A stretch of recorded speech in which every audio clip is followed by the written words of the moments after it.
Now, before I call today's meeting to order, I would like to ask, or I'd like to note for the record, that I will serve as the acting chairman for this meeting. And with that said, I now call to order the meeting of the directors of the New York State Urban Development Corporation doing business as Empire State Development for Friday, March 28th, 2014. The directors have received the written materials in advance of this meeting, and of course they are free to ask questions at any time. And as noted on the agenda posted to the internet, we welcome public comment on the items on the following agenda. Now, to ensure maximum opportunity for participation, speakers representing themselves may speak for up to 2 minutes each, and those representing groups may speak for up to 4 minutes, and we like to say 1 speaker per group, please. Speakers' comments may address only items considered at today's meeting. Before we begin with the substantive portion of the meeting, I would like to ask the directors whether anyone has any potential conflict of interest with respect to any of the items on today's agenda, because if so, I would like to ask you to please make an appropriate disclosure on the record at this time before we actually start the meeting and dive into the agenda. We will then be sure that you may recuse yourselves from any discussion or vote with regard to such item or items when they come up. So let me pause and see if any directors want to make mention now of potential. Mr. Simonelli. Mr. Chairman, I'd like to recuse myself as it relates to the Buffalo building, Fort Schuyler, AMRI. Great, okay. And just for the record that I did not get anything to relate to that in the board packet. Okay. Very good. Well, thank you for raising that now, so that when we get to that item, you will, and everyone, directors and others, will know that you'll recuse yourself from that item related to the Buffalo Building Project. That's very helpful. Thank you.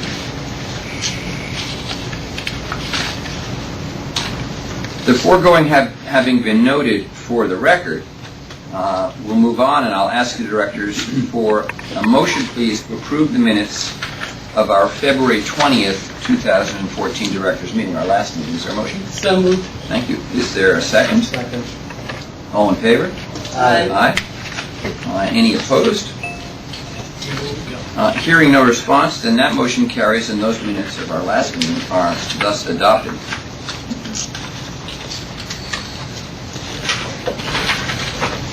We're going to do a couple of items. Directors may note we have you will note, we've got a very, a big board book full of materials. Joyce, if we calculated board meetings based on the weight of the board book, don't set your watch, because we'll be here. But we have, and I want just to, this is just a little point of order, Mark's not so important, but we've rearranged the presentation this morning. The board book has the Atlantic Yards item in the back. In fact, as a courtesy to speakers who've come from Brooklyn and perhaps beyond, we're going to do that early on in the meeting, so they don't have to sit through, my friends don't have to sit through all of our proceedings, items that have no significance or relevance to Atlantic Yards. So we're going to reverse the agenda to accommodate the speakers today. But first, we do have an administrative action. So I'd like to ask Kathleen Mize to present an item related to the adoption of ESD's annual operating budget for the new fiscal year 14-15, which of course starts on Tuesday. Kathleen, would you present that item, please? Absolutely. Thank you and good morning. In compliance with state finance law, a request is being made for the directors to adopt the ESD fiscal year 2014-15 annual operating budget, including support provided to certain subsidiaries and funding for the operations of the Regional Economic Development Councils and New York Works Task Force. As noted in your board materials, reflected in the funding source, proceeds of the housing transfer, asset sale proceeds, commercial receipts, other revenue, is the full utilization of the payment received in June 2013 from the New York State Housing Finance Agency in connection with the transfer of the ESD housing portfolio. Personal services expenses are inclusive of staffing to support new initiatives, such as Startup New York, the New York State Innovation Venture Capital Fund, statewide marketing efforts, as well as any future initiatives. Also included is the provision for fringe benefits, which has steadily risen over the last several fiscal years, primarily due to an increase in the corporation's annual contribution to the New York State retirement system. Non-personal services expenses include a provision for payment of a cost recovery assessment in accordance with a section of the Public Authorities Law that directs the division of the budget to assess an amount to each public authority for the recovery of central government services. Also reflected are certain cost increases related to administering the state's small business programs. These costs are reimbursable from Hurricane Sandy federal funds. If following the adoption of the state's fiscal year 2014-15 budget, changes are required, a modified operating budget will be presented to the directors at a later date. In addition to the operating budget, authorization is also being sought to approve the fiscal year 2014-15 non-programmatic capital expense authorization in the amount of $1,636,500, which will support plans to invest in new communications technologies, purchase network and other computer equipment, and upgrade the financial management and telecommunications systems. To be fully compliant with state finance law, all of the corporation's active subsidiaries have or will also be presenting both operating budgets and annual capital expense authorizations to their respective boards during this month. Happy to answer any questions you may have.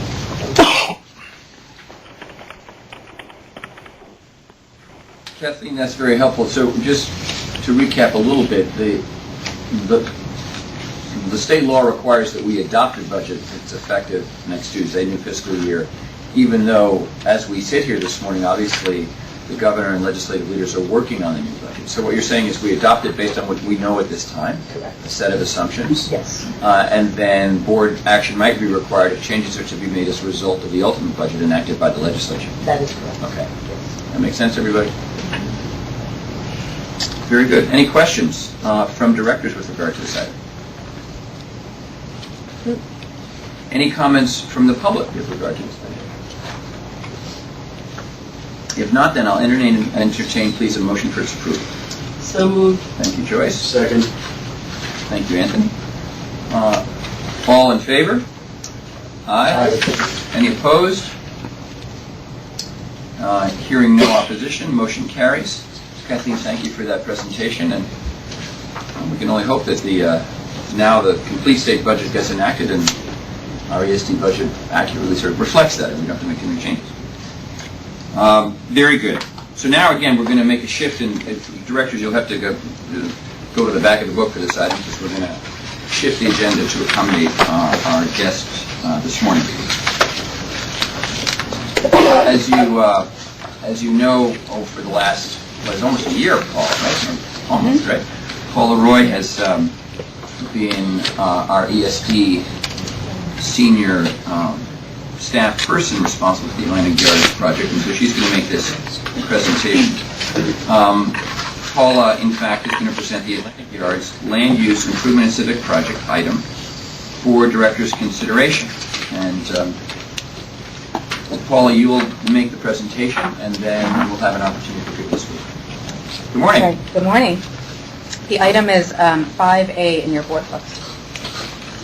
In connection with the Atlantic Yards project, the directors are being asked to accept the draft supplemental environmental impact statement, adopt an amendment to the modified general project plan, and authorize staff to hold a public hearing. ESD accepted and approved the project's final EIS and GPP in 2006. In 2009, ESD's board affirmed certain modifications to the modified GPP. And in July 2011, the court found that ESD's review of that 2009 GPP did not adequately account for the potential prolonged build-out of the project. As such, ESD has prepared a draft supplemental EIS that includes extensive technical analyses of potential impacts from prolonged construction of Phase 2 of the project, including the potential for impacts to air quality, traffic, noise, socioeconomic conditions, and a number of other areas of analysis. The DSEIS also examines whether the Phase 2 mitigation imposed by that 2006 FEIS and its 2016 build-out year should be adjusted to account for any new or different environmental impacts from the potential prolonged construction. In addition to analyzing the environmental impacts of the prolonged Phase 2 construction, the draft SEIS that we're requesting acceptance of today also analyzes the environmental impacts of two proposed changes to the project that would be reflected as amendments to the modified general project plan. First, a shift of up to approximately 200,000 gross square feet of floor area from Phase 1 to Phase 2 of the project, which would not increase the overall maximum total floor area of the project. And 2, a reduction in the number of parking spaces from 3,670 to 2,896 spaces. An additional reduced parking alternative also considers the effects of a further reduction in the number of parking spaces, 1,200 spaces. I'd like to also note that the shift in floor area would not change the requirement of 2,250 affordable housing units or the minimum number of affordable housing units required for Phase 1. Also, the impacts found in the draft SEIS are similar to the impacts that were identified in the 2006 FEIS. For example, both identified significant adverse environmental impacts with respect to community facilities, which is due to a shortage of school seats that can only be partially mitigated with the new school in Phase 2, construction period open space, which would gradually be eliminated due to the incremental availability of Phase 2 open space, transportation impacts, and construction noise. The DSEIS also identifies measures to mitigate these significant adverse environmental impacts to the extent feasible. However, with respect to the predicted shortage of school seats, operational traffic and pedestrians, construction traffic, and noise, no practicable mitigation has been identified to fully mitigate these significant adverse impacts. ESD staff believes that the draft supplemental EIS complies with the Court's decision and order of July 2011 and is satisfactory with respect to scope, content, and adequacy for purposes of public review under SECRA. Upon acceptance of the draft SEIS by the directors, we will publish and file the document to afford an opportunity for the public to review and comment. In addition, a public hearing will be held in Brooklyn in late April to give all interested parties an opportunity to provide comments. All substantive comments will be reviewed and addressed in the final SEIS. Finally, attached to the board materials is information on the transaction proposed by the developer, whereby Forest City Ratner and Greenland Holding Group would create a joint venture to carry out portions of the project. No director action is required with respect to this transaction at this time. I'd be happy to take any questions. Thank you, Paul. Questions from directors for Paula on this item? Yeah. Have there been any preliminary comments or reactions from the public or from the community? Well, we haven't released until we can get the board's approval, which will happen today. As soon as we get the approval, the draft SEIS will be published, and then there will be a comment period. There hasn't been any preliminary discussions or We have not had. negotiations? We released the scope of work last year, in which a hearing was held and comments were received, and we released the response to comments and the final scope of work a little bit over a month ago. Paul? Yeah, as it relates to the EIS, how did that affect the initial development schedule? Because it seems like now we're extending it out. Right. So the original EIS looked at a build-out through 2016. We've now studied a potential build-out to 2035. That does not limit the project from being built in a shorter time frame. It looks at the potential impacts from that longer construction schedule. So it's really only done just to look at the impacts if it did go out that long. Correct. Thank you. Paula, I know you've said, and we've talked about it, with Liz Fine, our general counsel, and others, that with respect to the Greenland transaction, the joint venture or the investment of Greenland with Forest City in the project, at this point there's no board action required. But I also, in reading the executive summary of the draft SEIS, just wanted to note that apparently in their financial documents about that partnership, it's contemplated that with the Greenland investment, the project could actually still happen along the timelines of the original 2006 GPP. Did I misread that, or? I think Is that- I think it says a 10-year time frame. A 10 So since we're approaching 2016, I think what you're saying is generally correct. I just want to make sure that I think the documents are saying that it's not going to be done within 2016, but it could potentially be a 10-year build out. I mean, obviously, there's no commitment to do it faster, and the Right. window goes as far, at least in terms of our contemplation of the new SEIS Right. to Right. 2035. Right. But I'm just sort of sharing that with the directors. I don't know if you picked up on it, but I saw this mention that with the Greenland investment, one of the hopes is this infusion of the Greenland support will sort of accelerate the building, especially at phase 2. And so, I guess as anybody guesses to when, but it could happen well before. Ideally, with this investment, the project, including phase 2, is completed well before that long horizon 2035 that we're contemplating the SEIS, right? It's a long way to say it, but Right. just want to make sure Right. I get it. Okay. Good. I just wanted to touch on that because I think that's important. Any other questions from directors for Paula? Just again on where we are in the process, what the board action is today. I mean, you explained it very clearly, and obviously we've seen these items before. Okay. Then I understand we have attendees, guests, this morning here at the meeting, which have comments on this item. And I'd like to reiterate that the time allotted for those comments is 2 minutes for individual speakers and 4 minutes for those representing organizations. And we'd like to ideally have just one representative per group if you're representing an organization. And I want to stress that this is actually not a Q&A session. Rather, it's an opportunity for members of the public to make comments, suggestions, and certainly express any concerns that they may have. But, directors aren't. It's not a back and forth Q&A with the directors or the staff. It's a time to put those comments and concerns on the record. And so to move this along, our colleague Destiny Burns is going to... Where's Destiny? I'm here. Oh, there she is. So, Destiny, I guess, has a sign-in sheet, and you can introduce the speakers and help us moderate the discussion. Is that correct? yes. Great. Good morning, everyone. Our first speaker is Gib Lacconi from Prospect Heights Neighborhood Development Council.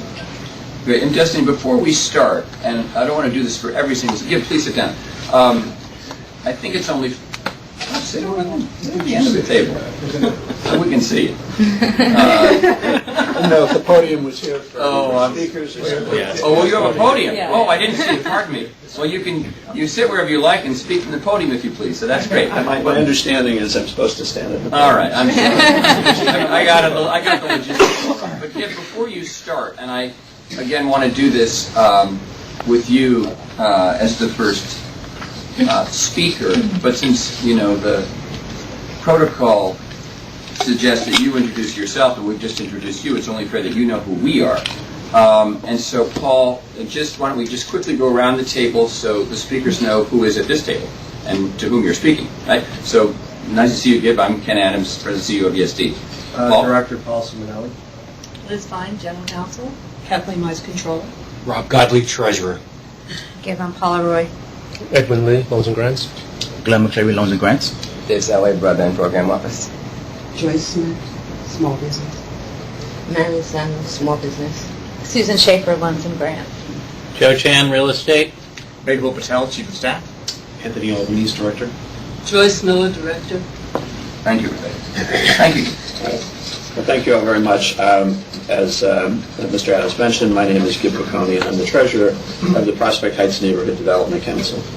PHNDC believes that had ESDC and the project sponsors been candid in 2009 when changing from a 10-year to a 25-year build-out, public pressure would have required the agency not only to conduct an SEIS, but also to explore a strategy of including other development partners to preserve the schedule under which the project was originally approved. Had ESDC pursued such a strategy 5 years ago, there was every reason to believe Atlantic Yards would be much closer to realizing its goals of providing housing, jobs, and other public benefits than the project is today. We also wouldn't be having this discussion because there wouldn't be any additional adverse environmental impacts to assess. Yet the following description of a multiple developer alternative is all that appears in the DSEIS executive summary, and I quote, "The analysis of the multi-developer alternative concludes that the alternative would not be practicable and would not be effective in accelerating construction of Phase 2 of the project." And that's it. Perhaps there might be more information presented in remaining chapters of the DSEIS, but today that's all the information that you have to guess under what methodology this conclusion could possibly have been reached. Is it because ESDC has been unsuccessful in previous attempts to work with multiple developers on other projects? The answer is no. The Queens West project, for instance, included 3 private developers and resulted in over 3,000 units of housing. In 2009, 30 acres of the project were transferred to the city for Hunters Point South. 3 developers were selected for the first phase of construction, which is supposed to complete this year with 925 affordable apartments. Is it because other developers don't want to build in Brooklyn? Definitely not. The Downtown Brooklyn Partnership recently released a report stating that since 2006, the year Atlantic Yards was approved, more than 8,000 apartments have been built in the area rezoned under the Downtown Brooklyn Plan. More than 10 developers have completed projects, many of which were bid through city RFP, and hundreds of the units created are permanently affordable under the city's affordable housing program. Now, these examples contrast sharply with the single-source Atlantic Yards project, which has failed to create even a single unit of affordable housing or any housing since it was approved in 2006. It's quite clear that a multi-source approach is more resilient and efficient than a single-source model, but ESDC's directors are now being asked to accept a DSEIS that has reached an opposite conclusion without any explanation of how. Perhaps the reason lies in what ESDC referred to in a response to a comment on the draft scope as, quote, "the project sponsor's contractual and property interests in the Phase 2 project site." In other words, that the existence of the 2009 Master Development Agreement makes it impossible to consider an alternative with other developers than Forest City Radnor. But that agreement was the product of a modified plan which courts have ruled ESDC approved illegally in the absence of an SEIS. This SEIS.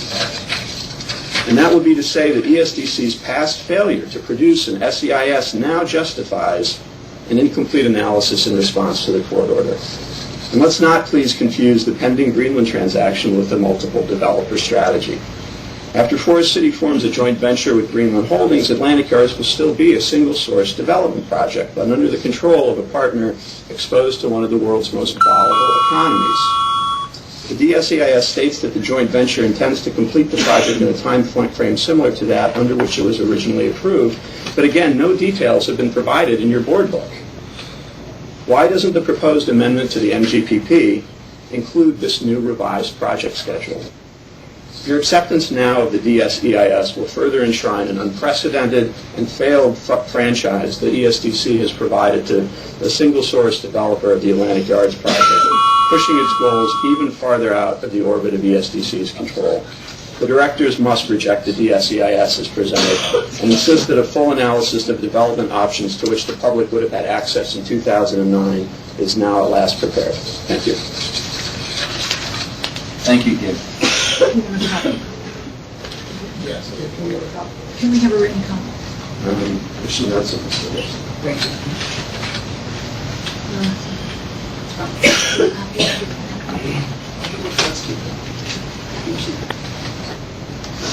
Our next speaker is Michelle from the Fifth Avenue Committee.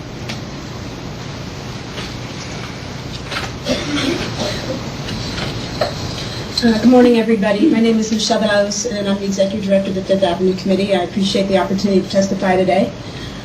Just as background, Fifth Avenue Committee is a 36-year-old nonprofit comprehensive community development corporation whose mission is to advance economic and social justice.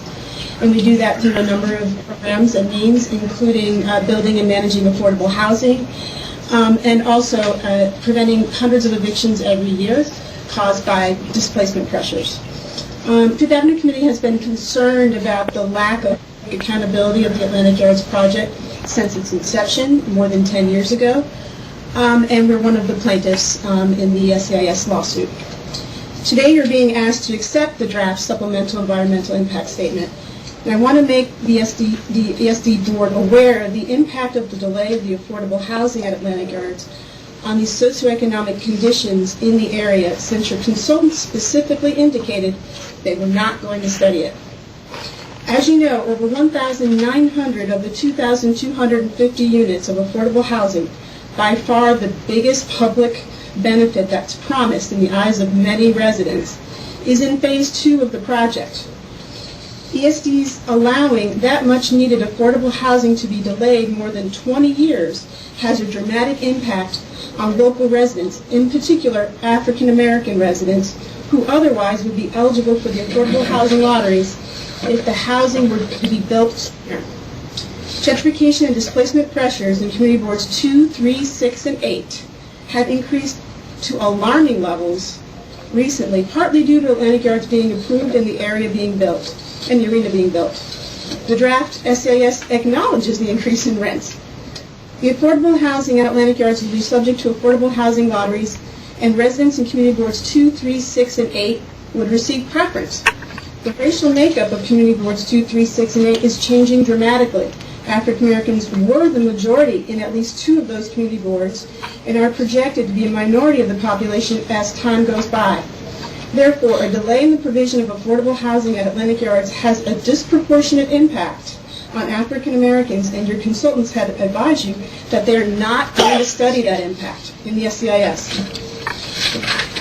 The impact of the delay has already happened and only gets worse with every passing year. So, with the Greenland deal, and to pick up on something that Chair Adams mentioned, the hope is that it would accelerate the provision of affordable housing in Phase 2. People facing eviction and displacement pressures today and facing the prospect of homelessness unfortunately can't count on hope. They need the affordable housing today. Thank you. Thank you, Michelle. And Michelle, as you sit down, I just note that when directors took the tour of the project site back in December, that Peter and Wayne and others hosted, we stopped to look and really, without you there, Michelle, congratulate Fifth Avenue Committee on your terrific building on Atlantic Avenue right across from the project site. And Paul, who's from Buffalo, noted that, and so sorry you weren't with us on that tour, but let's just say we recognized your great work and that of your organization. Thank you for your comments this morning. Our next speaker is Wayne Bailey. And just to know, there are 2 minutes on the clock. I represent a group. Oh, you do? Yep, I put it on there. Can you? Yep, it's the News Block Board of Managers, and I'm with the Community Outreach.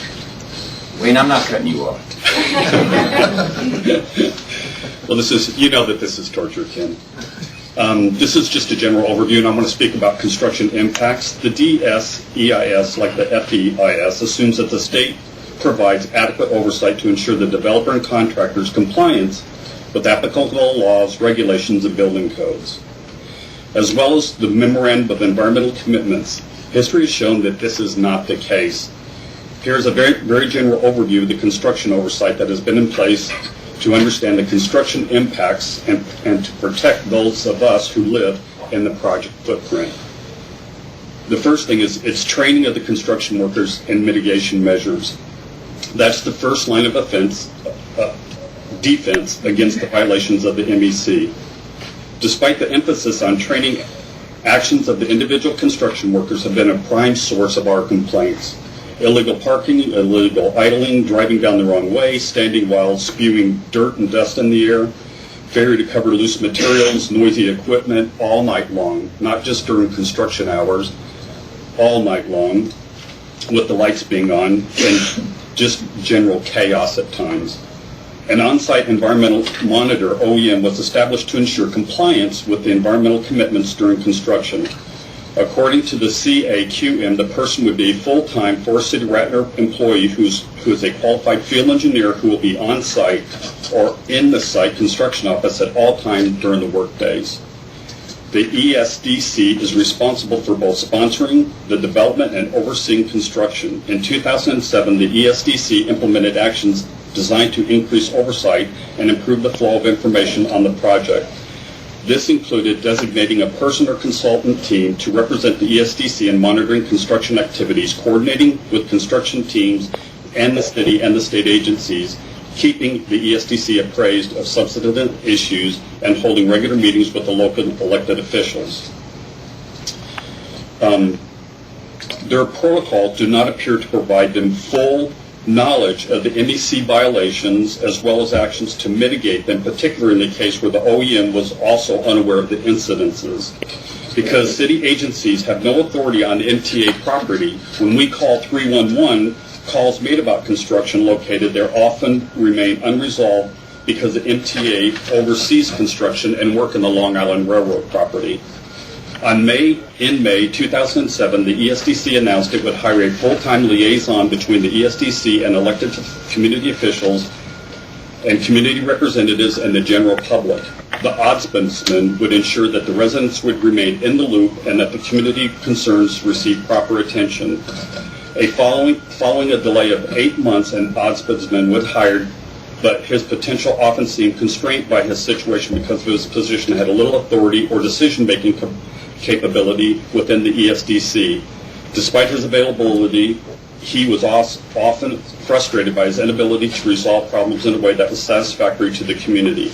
In October 2009, Assemblyman Hakeem Jeffries stated, "The ombudsman system is a non-functional because the higher-ups at the ESDC are not interested in empowering the ombudsman in a manner that would benefit the community."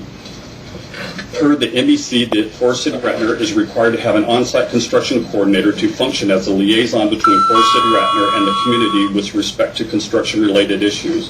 The coordination shall be available to specific concerns raised by the community with respect to the construction issues and to resolve such issues.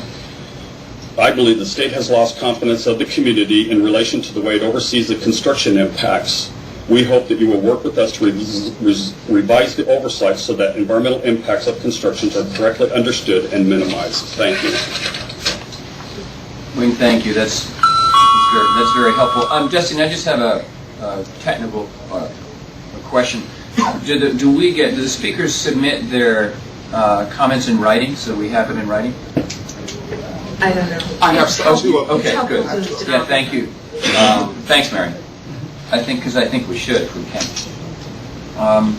Thank you, Justin. Our next speaker is Tanya. I'm sorry, it's Peter Precious. Going to say it? I'm sorry, it's Peter That's Precious. okay. I apologize. That's all right. I'll go next. Okay.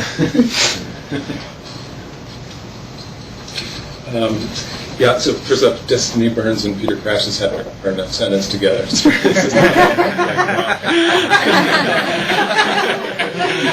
Probably should get me to probably, I don't know. Just probably bad news. So just as a background, I'm speaking as an individual today, but I'm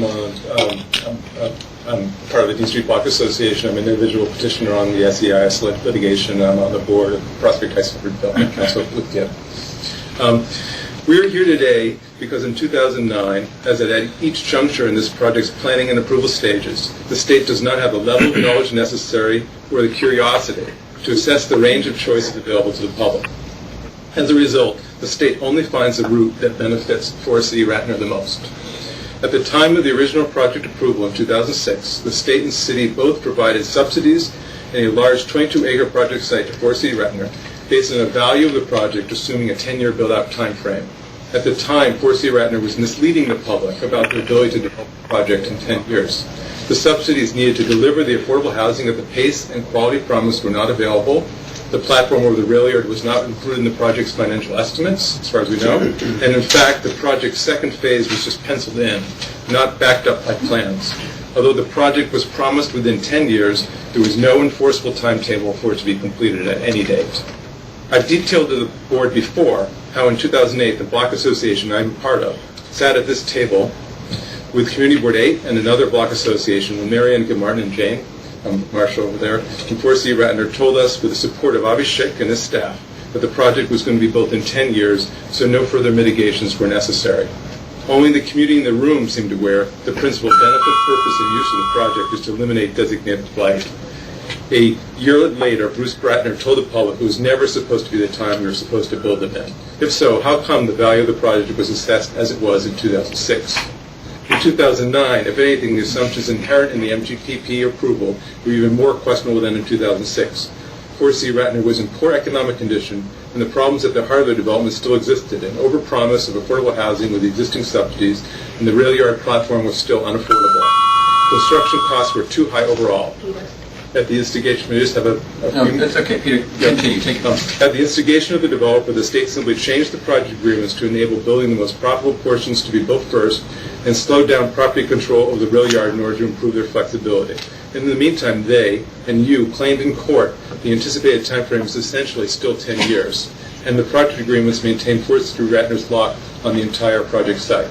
Who has been surprised to see the value of the project steadily eroded, not only because of the project delays, because of the switch to modular construction to lower construction costs, lower quality affordable housing than promised, lessened opportunities for other projects to receive low-interest loans from EB-5 financing, and Building 1 being put in limbo, thankfully.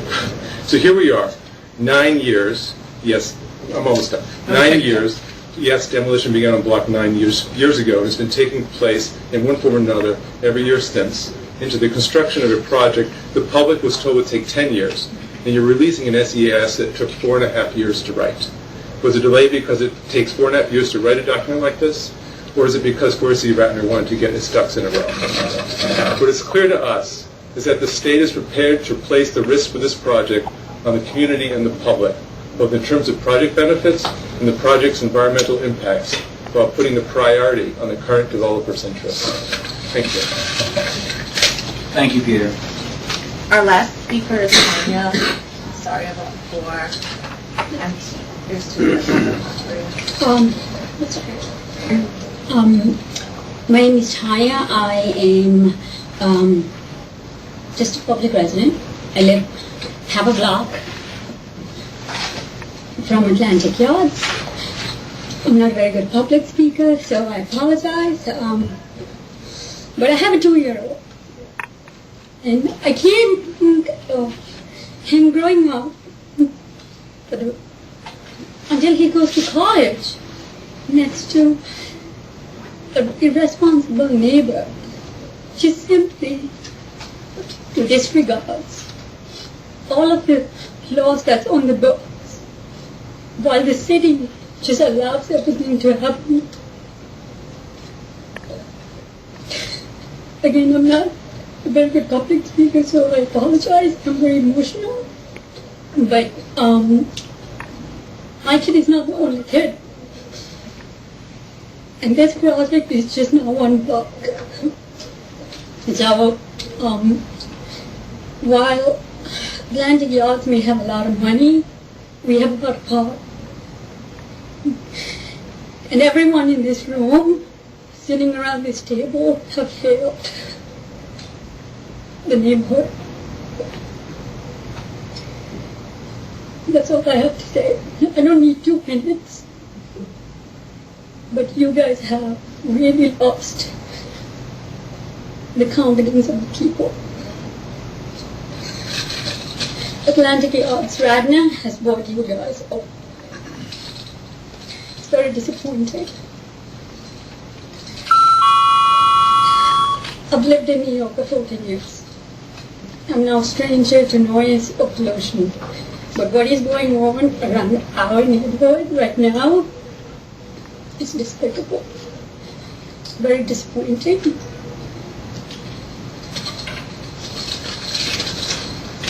What's in it for you? Really? What's in it for you? To keep your mouth shut. Thank you. Talia, thank you for coming this morning. Thank you very much. Destiny, do we have any other? No, but Tanya's the last speaker that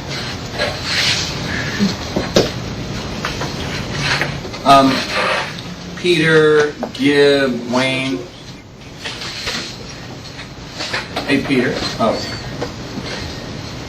You know, it's a little out of order, but I just wanted to thank you all again for coming and say, is there anything else any one of you would briefly like to say, because maybe someone couldn't attend this morning, or maybe something was left out, you know, before we move on in the agenda? Just, you know, anybody want to add anything? Talia, thank you again for coming. And you're a better public speaker than you realize. Okay.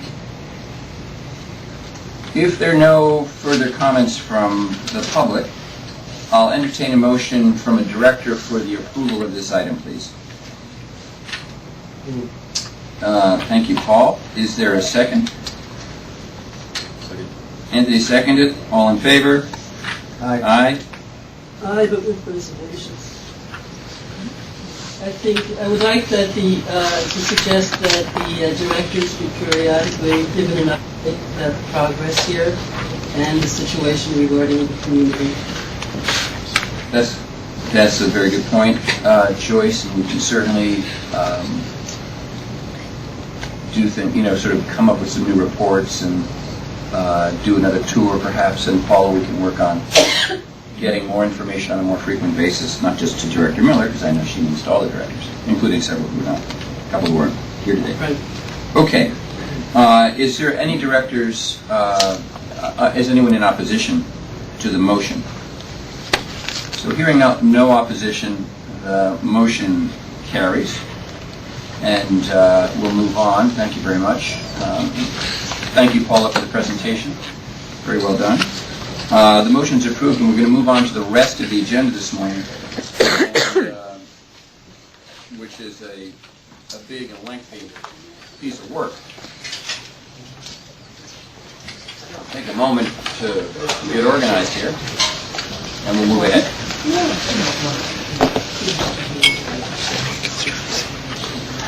There.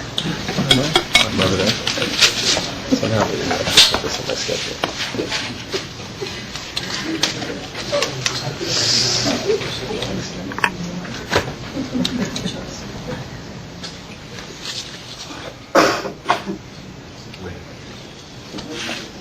All right. Thanks, everybody. We're now going to turn to Edwin Lee, who's going to do a brief summary of the project items that we're going to consider on today's agenda.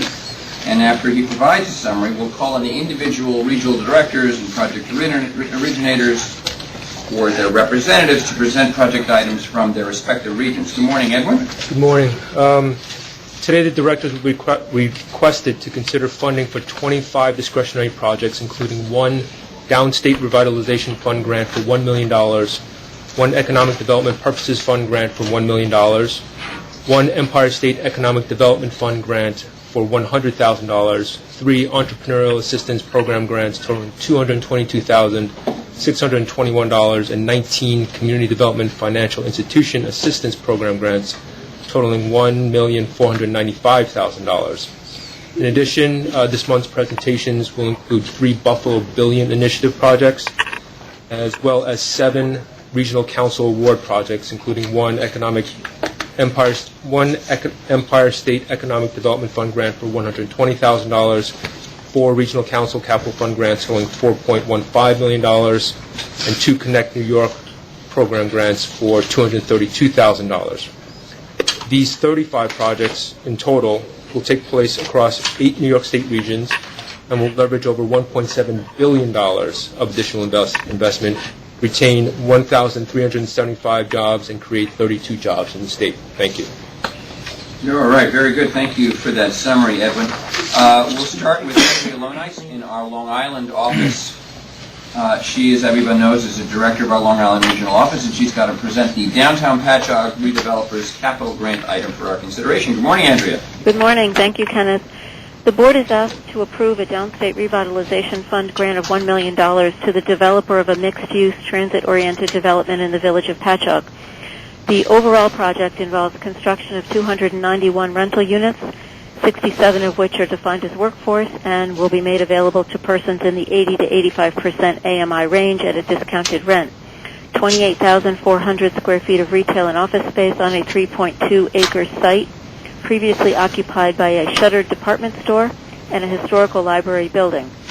Occupancy of the first phase, which includes buildings 1 and 2 comprising 74 rental units and 3,200 square feet of retail space, will begin in April.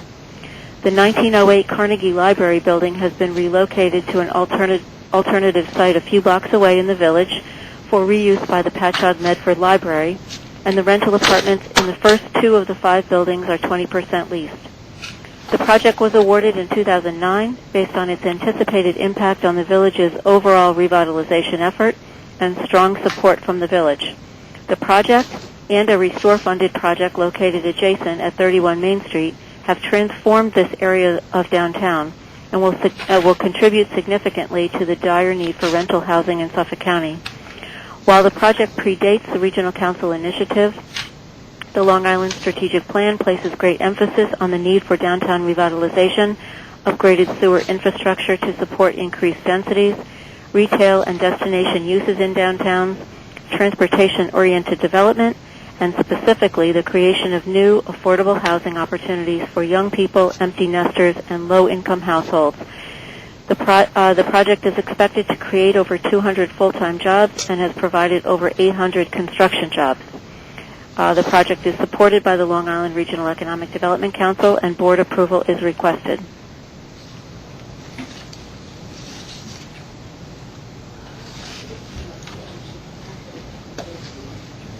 Andrew, give us 1 minute.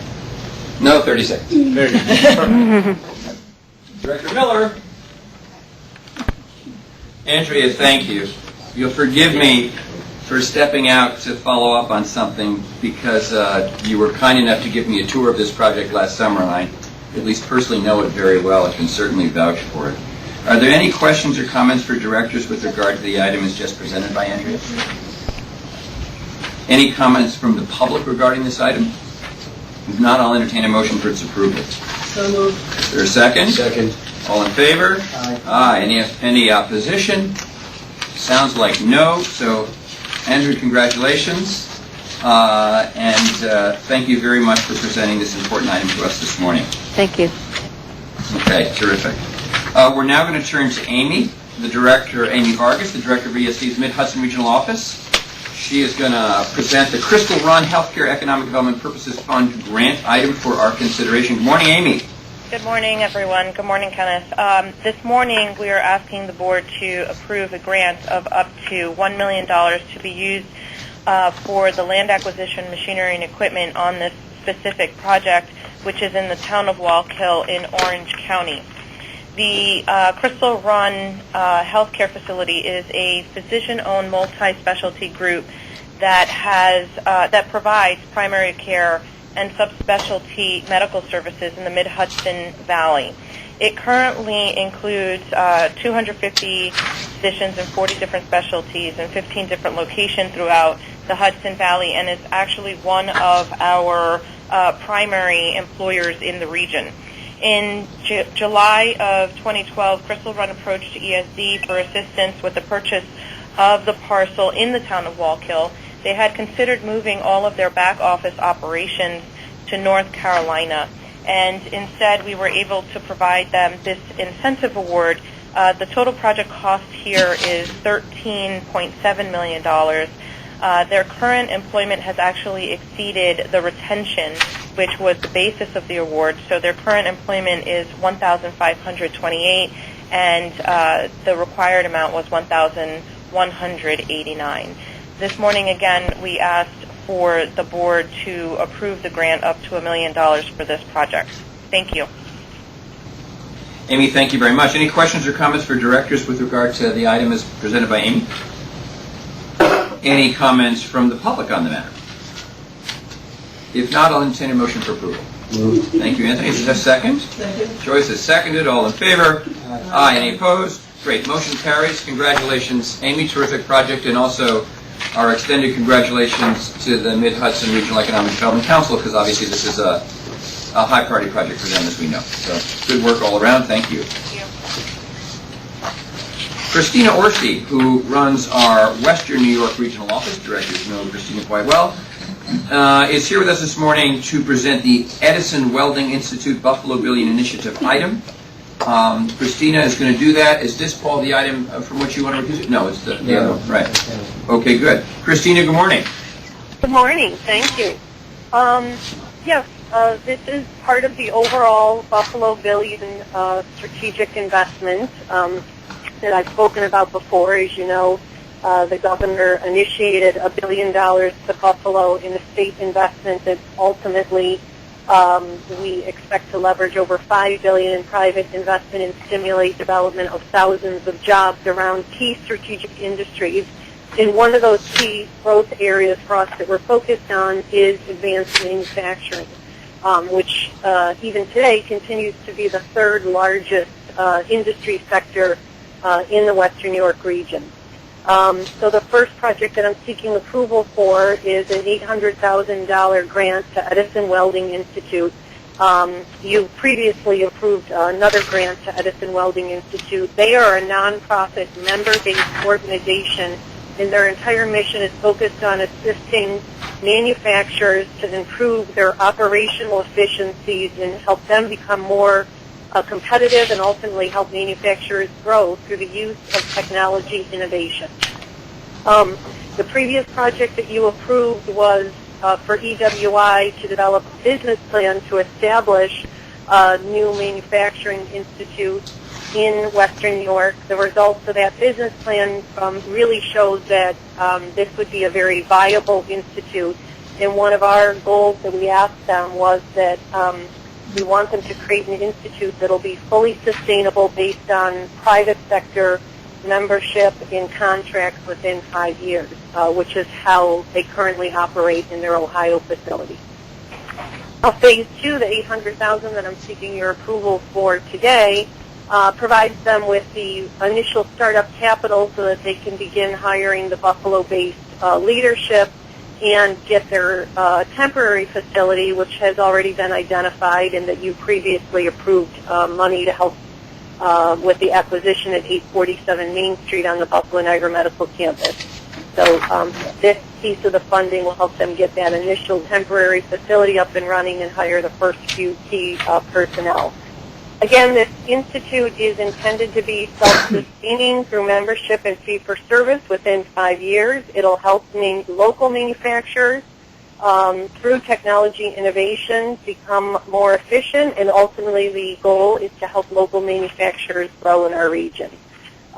This is phase 2 of a project. I will be back to you in the future with the final phase, which will be to help them actually acquire the manufacturing equipment. This will be a shared facility that companies throughout really all of New York State can access at a reduced cost because of the state's assistance to enable them to access world-class engineering and technology services to help manufacturers grow. This portion of the project is expected to be complete by August of this year, and then they'll roll into the final build-out. Thank you for your consideration. Christina, thank you. It's Kenneth. Well, beyond the very high-skilled engineers and sort of the state-of-the-art support to industry, will there be, training for, how do I say this, kind of more average entry-level workers in welding and metalwork and things like that? Yeah, so the way that the Institute is meant to be a collaborative center, so they're actually forming strategic partnerships with several other existing local entities. One is the Buffalo Niagara World Trade Center, so that when a manufacturer comes to the Institute, maybe focused on technology, they can also work with the World Trade Center on enhancing their export strategy. The other would be Insight, which is our manufacturing extension partnership to have manufacturers be able to get assistance in solving process efficiency and process improvement. And then the third piece would be linkages to our community colleges and other SUNYs on workforce solutions, from entry level and certificate based all the way up through engineering. So it's really, the model of it is it will be that sort of one-stop shop for manufacturers. EWI might not directly be providing all of those services, but they'll be the link to all of those services. Great, that's very helpful. Thank you, Christina. Any questions from other directors with regard to this item? Any questions from the public? If not, I'll entertain a motion, please, for its approval. Thank you. Second. Is there a second? Thank you, Anthony. All in favor? Aye. Okay, the motion, hearing no opposition, Motion carries. This is adopted. And Christina, thank you for the presentation and congratulations. Thank you. We're going to ask Joyce Smith to present an item relating to the statewide EAP, or Entrepreneurial Assistance Program, for the director's consideration. Joyce, good morning. Good morning, Ken. The directors are requested to approve grants totaling $222,621 to 3 of the 24 base organizations funded for the continued operation of the Entrepreneurial Assistance Program, or EAP. Each organization would receive a grant in the amount of $74,207, which they must match 100% with cash and in-kind. The grant funds are generally used for salaries, fringe, consultant services, and other program-related expenses. Already established in communities throughout the state, these EAP centers will continue to provide training, one-on-one counseling, and related services in business plan development and skill building to new and aspiring entrepreneurs. 21 EAP projects were approved by the board on November 18, 2013. These 3 remaining projects required additional documentation and review. Some had financial, performance, or structural issues that have now been addressed. All have been vetted and approved through New York State Grants Gateway System, which was created to facilitate prompt contracting for nonprofit vendors looking to do business with New York State, while verifying their capacity, legal compliance, and integrity before receiving state funding. We now request approval of these additional 3 centers for the contract year ending May 31st, 2014. Thank So, you. Joyce, those would be the 3 on the schedule: Brooklyn Economic Development Corporation, Project Enterprise, and Ibero-American Action League, right? That's correct. Okay, very good. That's very helpful, and the director should note that it's this new system Joyce was referring to, by which not-for-profit vendors to the state have to go through an additional kind of screening, is very helpful, and in this case identified 3 that had deficiencies, which of course, as Joyce has said, have since been corrected, but I think that's a credit to this new system and also to your good program management, Joyce. Are there any questions for Joyce on her presentation from directors? Any comments from the public? If not, I'll entertain a motion to approve the item as Joyce has presented it. Second? Second. Thank you very much, Joyce. Joyce, I like that. It's like crashes and burns. We had before. That was pretty. That was Peter's. Clever Peter. Then it's been seconded, and I will say, can we all in favor please say aye? Aye. Aye. Great. Motion carries, Joyce. I often tell my teenage daughters when I give them a little bit of money, don't spend it all in one place. In this case, I'd say don't spend it in more than 24 places.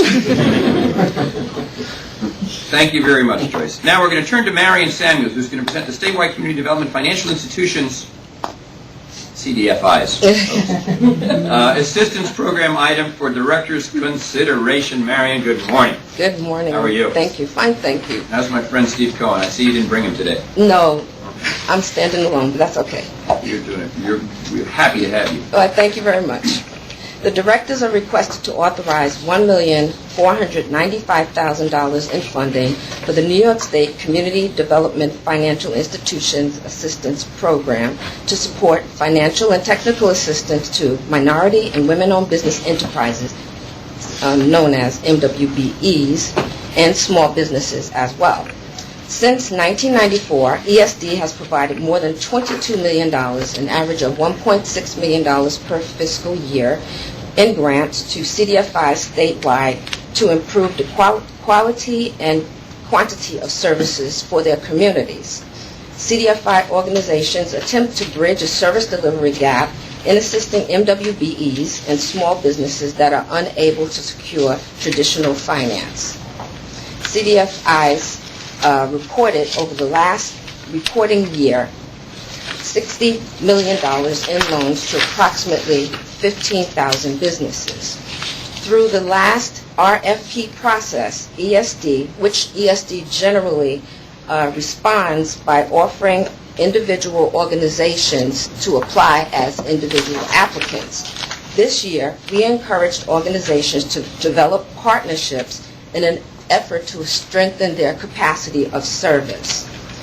2 such partnerships were formed, thus creating a collaborative small business program that will become more important as we forge ahead as strengthening and enhancing the portfolio and quality of lending and scaling up the deployment of small business loans.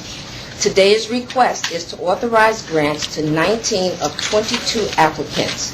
2 applicants are partnerships, and the remaining 17 are individual submissions. Awards will range in the amount of $40,000 to $150,000. The selection of these organizations was based on the strength of their proposals, the degree of economic distress in the community areas, the successful track records, and also the strong lending capacity. I must also note that this time around, because these 2 partnerships have been formed, this will be a segue for us to try to do that in the near future. We have limited funds, as you all know, and this is an effort for us to join these organizations together based on the fact that some of them have strength in the lending services and some of them have strengths in providing technical assistance and outsourcing or collaborating with other organizations that are not CDFIs. Thank you. Thank you very much, Marion. Joyce and I were looking at the schedule, the list of the 19 organizations, and it's just a reminder of how much work goes into the selection process. So you're to be commended for that. They're terrific organizations, and at least at a glance, it does look like there's good statewide, distribution of the resources, which is important. Yes. I also think your idea of doing these mergers, it's obviously you can spread the money around a little more efficiently if you have these collaborations, right? Because you're not giving as much to each individual institution. That's correct. I have one question for you that I'm going to ask on behalf of Director Miller, because she's always kicking me under the table about affordable housing issues. It's my understanding that many of the CDFIs obviously do a lot of lending for affordable housing, although our programs are more around entrepreneurship and business loans. But it would be just, and this is more maybe an observation, Marion, but it would be my observation and probably my hope that in as much as we support these organizations for their business lending, that frees up capacity for them to do more of their, for those that do both, to do more affordable housing lending. So indirectly, Joyce, we would be supporting affordable housing. Yes. In some of our reports, we do request that they provide us with an overview of what they do other than micro-lending. So some of them do provide affordable housing. The unfortunate part, as Ken could tell you, we do have 82 organizations that are certified as federal-funded CDFIs, and of those 82, only these small amounts are micro-lenders. That's what their primary goal is. But out of that, the other organizations are housing. So we could take a look at what they do in the capacity. However, the money is constrained to just looking at the micro-lending aspect of it. So. But we could ask them, those that do. They have IDA programs as well, so we could take a look at that in the future. That would be a welcome idea. Okay. Thank you. Thank you. Very good. Thank you again, Marion. Any other questions or observations for Marion? Any questions from the public on this item? If not, I'll entertain, please, a motion for its approval. Thank you. Is there a second? Second. All in favor? Aye. Any opposed? Hearing no opposition, the motion carries. Marion, thank you very much. Thank you. Well done. Continuing with the agenda, we're going to ask Edwin Lee. We're going to go back to Edwin and ask him to present the March discretionary projects consent calendar for our consideration. Edwin, whenever you're ready. Sure. There's one project on the consent calendar this month. The directors are requested to approve a $100,000 grant to AMT Incorporated, a company that manufactures precision castings used to create small metal parts that are used in aerospace, aviation, medical, and other industries. The company started on Long Island in 1966 and currently operates out of a single facility in Sharon Springs, New York. To improve its competitiveness, the company has invested over $639,000 to purchase new machinery and equipment to automate and streamline its manufacturing processes.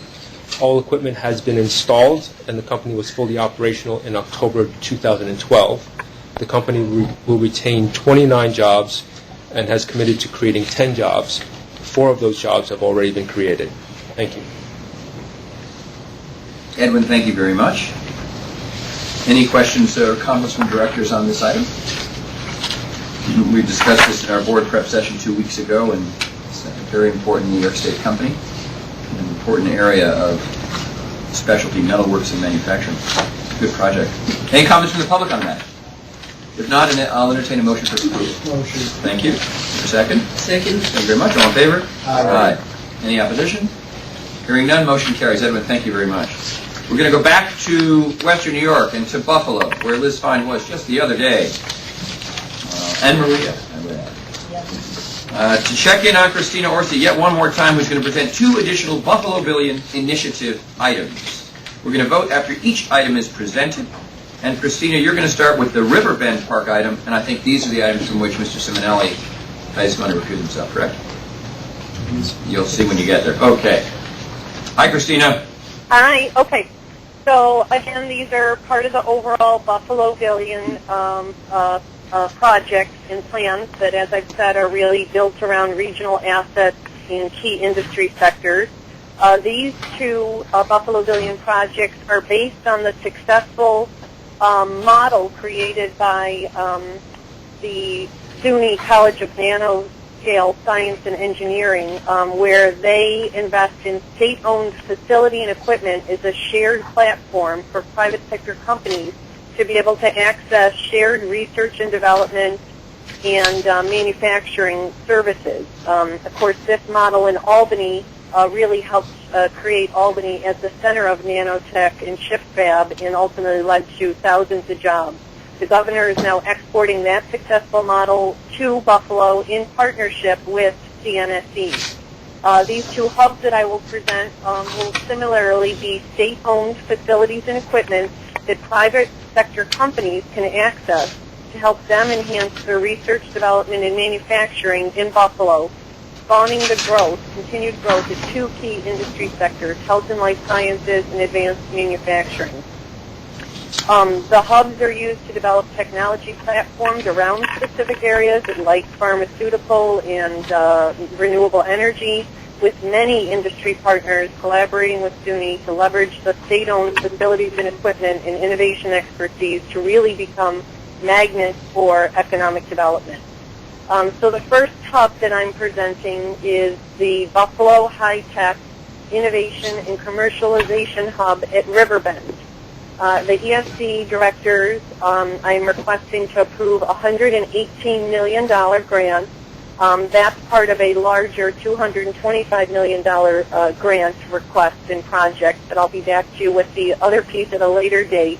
Out of the Buffalo Regional Innovation Cluster Capital Funds for Fort Schuyler Management Corporation. Fort Schuyler is a division of that College of Nanoscale Science and Engineering. And the $118 million investment will go towards site planning and design and machinery and equipment that will ultimately go in the buildings. And due to the lead time on that machinery and equipment, they need to start ordering that equipment now. This will ultimately be part of a much larger $1.7 billion private sector partnership. It'll take a vacant former manufacturing site in Buffalo, which was previously owned by Republic Steel, and turn it into a state-of-the-art hub campus for high-tech and green energy manufacturing businesses. Strategically located and part of our overall Smart Growth strategy, it'll be a new urban commerce park with multimodal transportation opportunities and access as an employment center.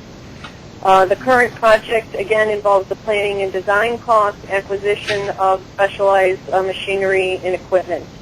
2 California-based clean energy companies, Sora and Solevo, have agreed to be the anchor tenants at this Riverbend hub and will relocate major parts of their operations to Buffalo. Sora is the only manufacturer of LED lighting products that are made from pure gallium nitride substrates, which are up to 1,000 times more precise than other LEDs. It'll be relocating its research and development operations to Riverbend and investing over $750 million over a series of years in Buffalo. It's expected that Sora will employ 375 new jobs. Solevo, the other anchor manufacturer, is a hybrid solar cell manufacturer with convert solar energy into electricity, ultimately used in high-performance, low-cost solar panels. It'll establish its first North American manufacturing operation, a 200-megawatt production facility at Riverbend, also investing $750 million over a series of years, and they will employ 475 people on the site. The specialized equipment costs will be incurred over a 2-year period, and then there will be follow-on investments by the company. And while Thor and Salevo will be the anchor tenants, they will only be taking 2 buildings. We envision that the site can hold at least 6 new structures, and that they will really be an anchor to attract other manufacturers in the green tech, high-tech industry, including some of their supplier and customer networks. At a future time, I'll come back to you seeking requests for the remaining grant once SECRA is complete, so that we can move forward on the real estate acquisition and construction. Thank you very much. Hey, Christina. Yeah? Now turn your notes upside down and tell us again how that LED light bulb works. Yeah, right. You got as much technology as I can convey. Very well done, Christina. Thank you. It's a detailed and helpful description of a really exciting project, and I'm glad you prefaced your presentation with the emphasis on the model here, where the state is making a commitment to the infrastructure that attracts these companies, and not so much directly to the companies themselves. And that does follow, as Christina pointed out, the CNSE, or Center for Nanoscale Science and Engineering model, that directors have become familiar with. So, Christina, thank you. Any questions from directors with regard to this item?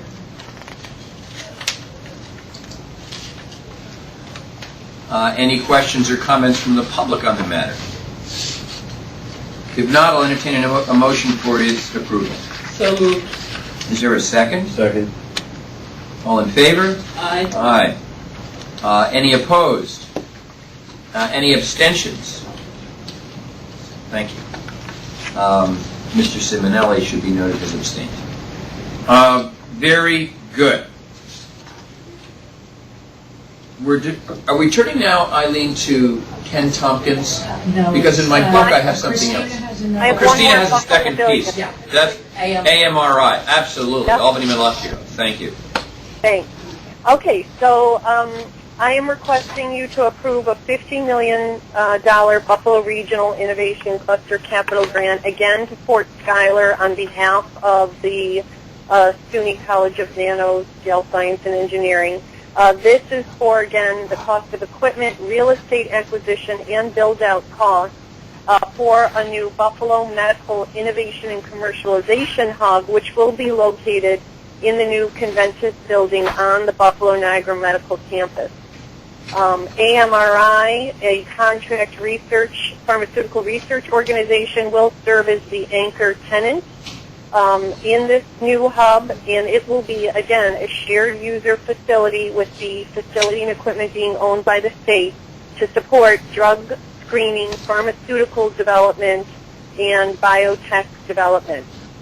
This hub is capitalizing on the trend of big pharma to outsource more work to contract pharmaceutical organizations and contract research organizations, which AMRI is.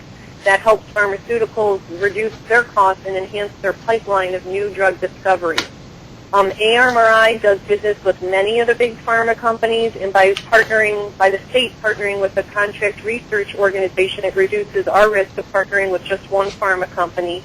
And it's critical in that it builds up the region's capacity to leverage all the research and development discovery that happens sort of bench side on the Buffalo Niagara Medical Campus at the University of Buffalo and Roswell Park and other research institutions into real commercial applications with the intent of ultimately spinning out new pharmaceutical drug discoveries into manufacturing that will occur in Buffalo. The state's $50 million investment will leverage another $200 million in private sector investment. It'll also lead to the creation of at least 250 jobs by January 2020. Those jobs will be created by AMRI and their future partners at the Medical Innovation and Commercialization Hub. In addition, AMRI will be transferring assets and personnel from an operation that they are closing in Washington. So this is really the final piece of building on our assets that already exist on the Buffalo Niagara Medical School, but bringing a private sector partner to the table that really has that commercialization capacity to now take those discoveries to commercial applications and drive development of ultimately many new businesses and opportunities on and around the campus. Thank you, Christina. Directors may recall that this is a company for whose Albany-based headquarters we've provided ESD support in the past. We know the company well, and its expansion to Western New York, as announced by the governor last year, is very exciting.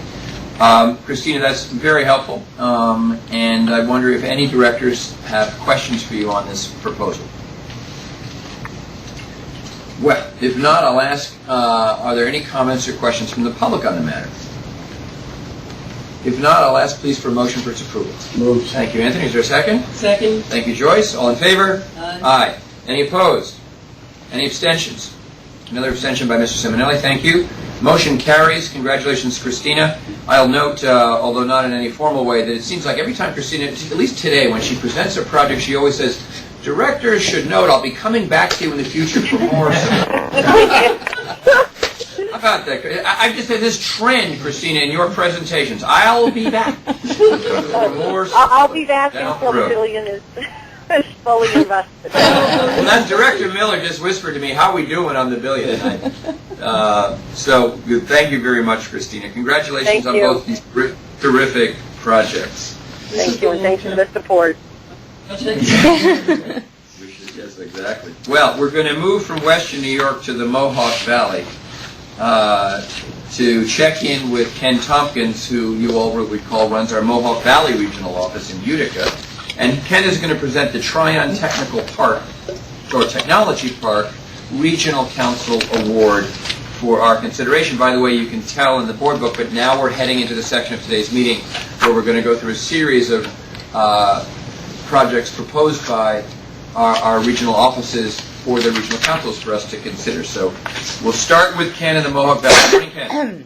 Good morning, Kenneth. Good morning, directors. The directors are being asked to authorize a grant of up to $2 million for the creation of a shovel-ready business park at the site of the former Tryon Juvenile Detention Facility in the town of Perth, which is in Fulton County in the beautiful Mohawk Valley region of New York. The Tryon Detention Facility was one of 11 correctional facilities closed in 2011 as part of the governor's plan to consolidate services and to increase the efficiency of the juvenile justice facility system. Fulton County officials expressed immediate interest in that property based on a strategy to convert the Tryon campus into a business park, which will include the construction of new internal access roads and installation of water, sewer, energy, and communications infrastructure. The Fulton County IDA, which will manage the site's development, hopes also to capitalize on business creation opportunities that will arise from the build-out of the semiconductor industry at Luther Forest and Albany, for that matter. And Luther Forest is about 25 miles or less from the Tryon site. County officials have named the site provisionally Tryon Technology Park and Incubator Center, and they are already working closely with nearby Fulton Montgomery Community College to designate a portion of the new park as a startup New York tax-free zone.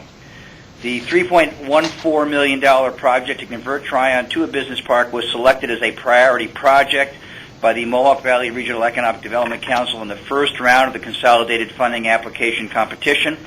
And I would note that Fulton County has enjoyed great success in the development of business parks in the past, and in two of its other parks hosts such tenants as Faye Yogurt, which is undergoing a major expansion as we speak, and a very large Walmart distribution center. So in addition to returning this property to the tax rolls, Empire State Development and the Regional Council anticipate that the Tryon Park will create significantly more jobs than were lost with the closing of the correctional facility. Thank you. Ken, thank you very much.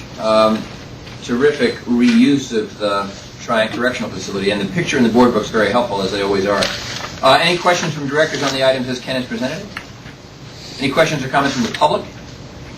If not, I'll entertain a motion for its approval, please. Motion. Thank you. Is there a second? Second. All in favor? Aye. Any opposition? Good. Motion carries, Ken, and congratulations. Good luck. Very much to everybody. And I suspect, like Christina, you'll be back. You can count on it. And Ken, if I just let me add that I know Jane worked on this project, and it was a pleasure to see her again when you and I met in Amsterdam with Jane dealing earlier this week at Amsterdam Printing. So congratulations to Jane for probably doing a lot of the work behind the scenes to make this happen. Indeed, she did, and thank you, and I'll make sure I convey that to her. Great. We're now going to move west to Rochester and check in with Vinny. Vinny Esposito is the director of our Finger Lakes Regional Office, and he has an exciting project in the for the old Eastman Business Park, the Kodak Park, called the New York Best Capital Grant Item. Vinny, good morning.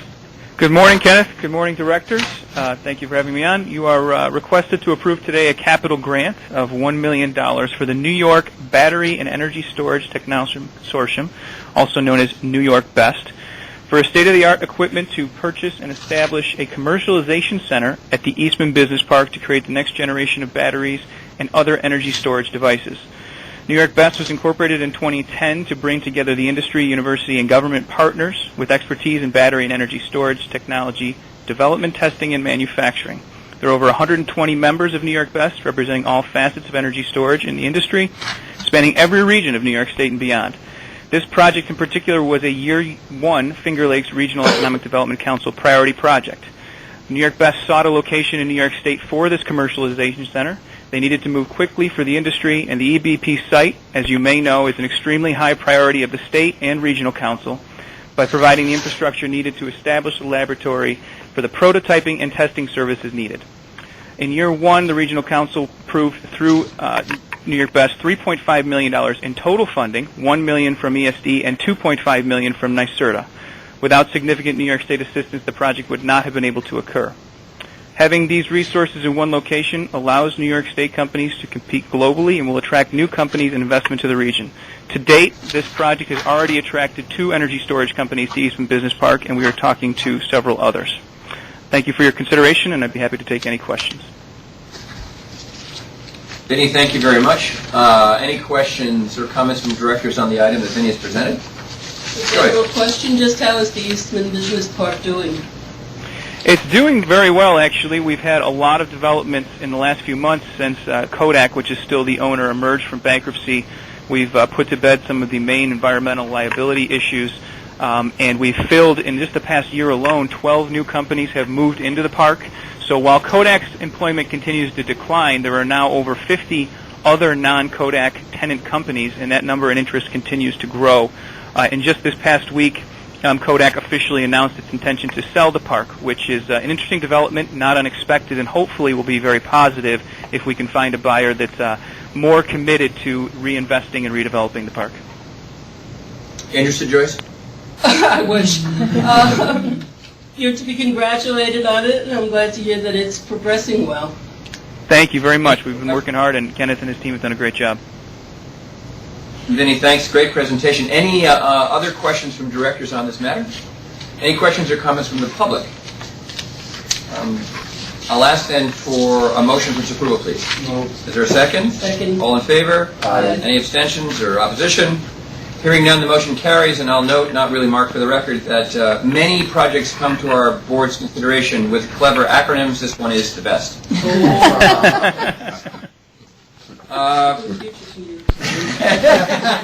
It's a long meeting, Joyce. I can't help myself.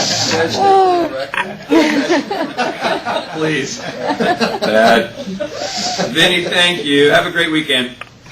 We're going to circle back to Amy Vargas in our Mid-Hudson office for a Mid-Hudson Regional Council project at Mount St. Mary College. Amy, good morning again. Good morning again, everyone. We're back actually again in Orange County for Mount St. Mary College, which is located in the city of Newburgh, This was a regional council award that the council was very supportive of.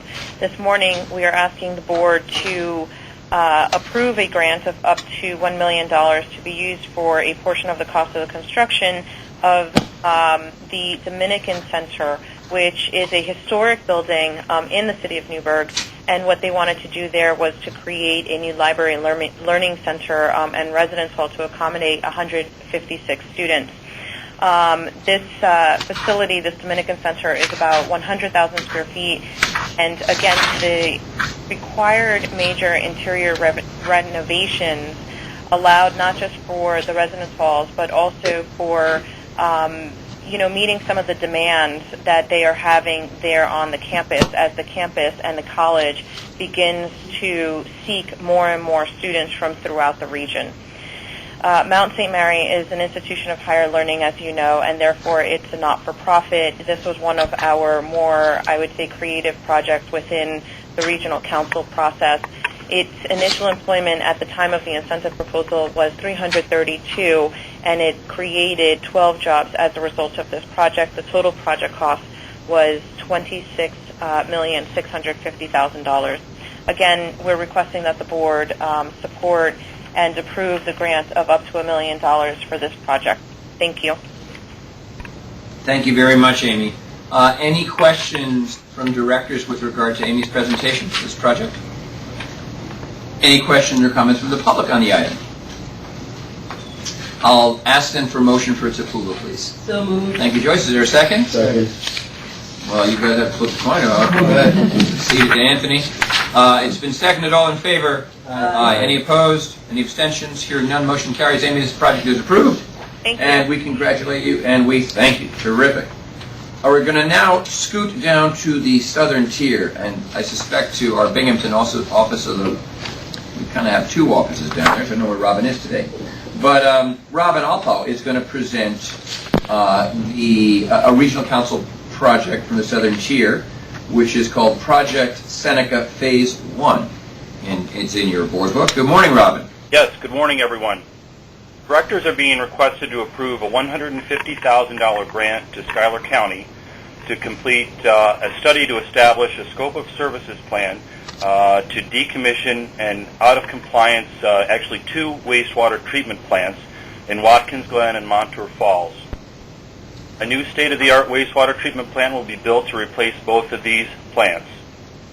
Study and scope of services plan will include creating a municipal financing and indebtedness plan, seeker compliance and preliminary engineering, environmental investigation, agency coordination, long-term organization and ownership structure, as well as a public outreach strategy.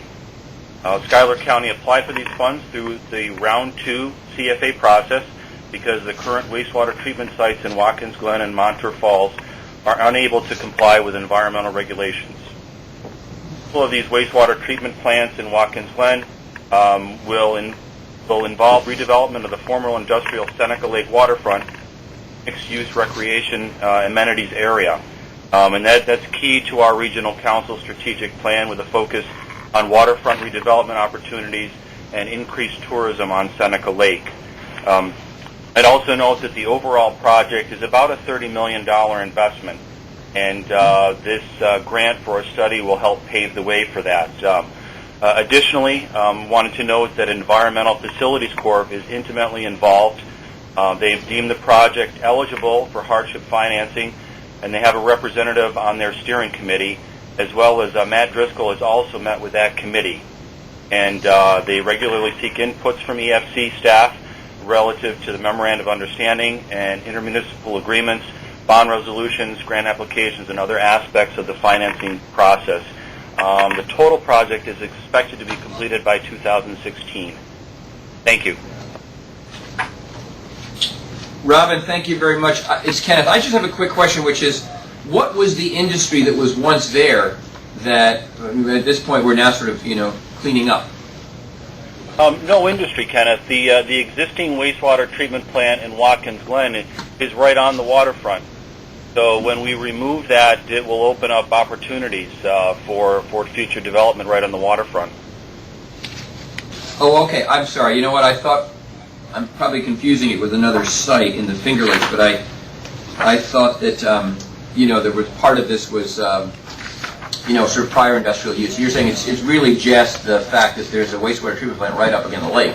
Hardly a desirable use of lakefront property if we want to promote tourism and economic development there. Exactly. Thank you. Any other questions? Any questions from directors for Robin on this item?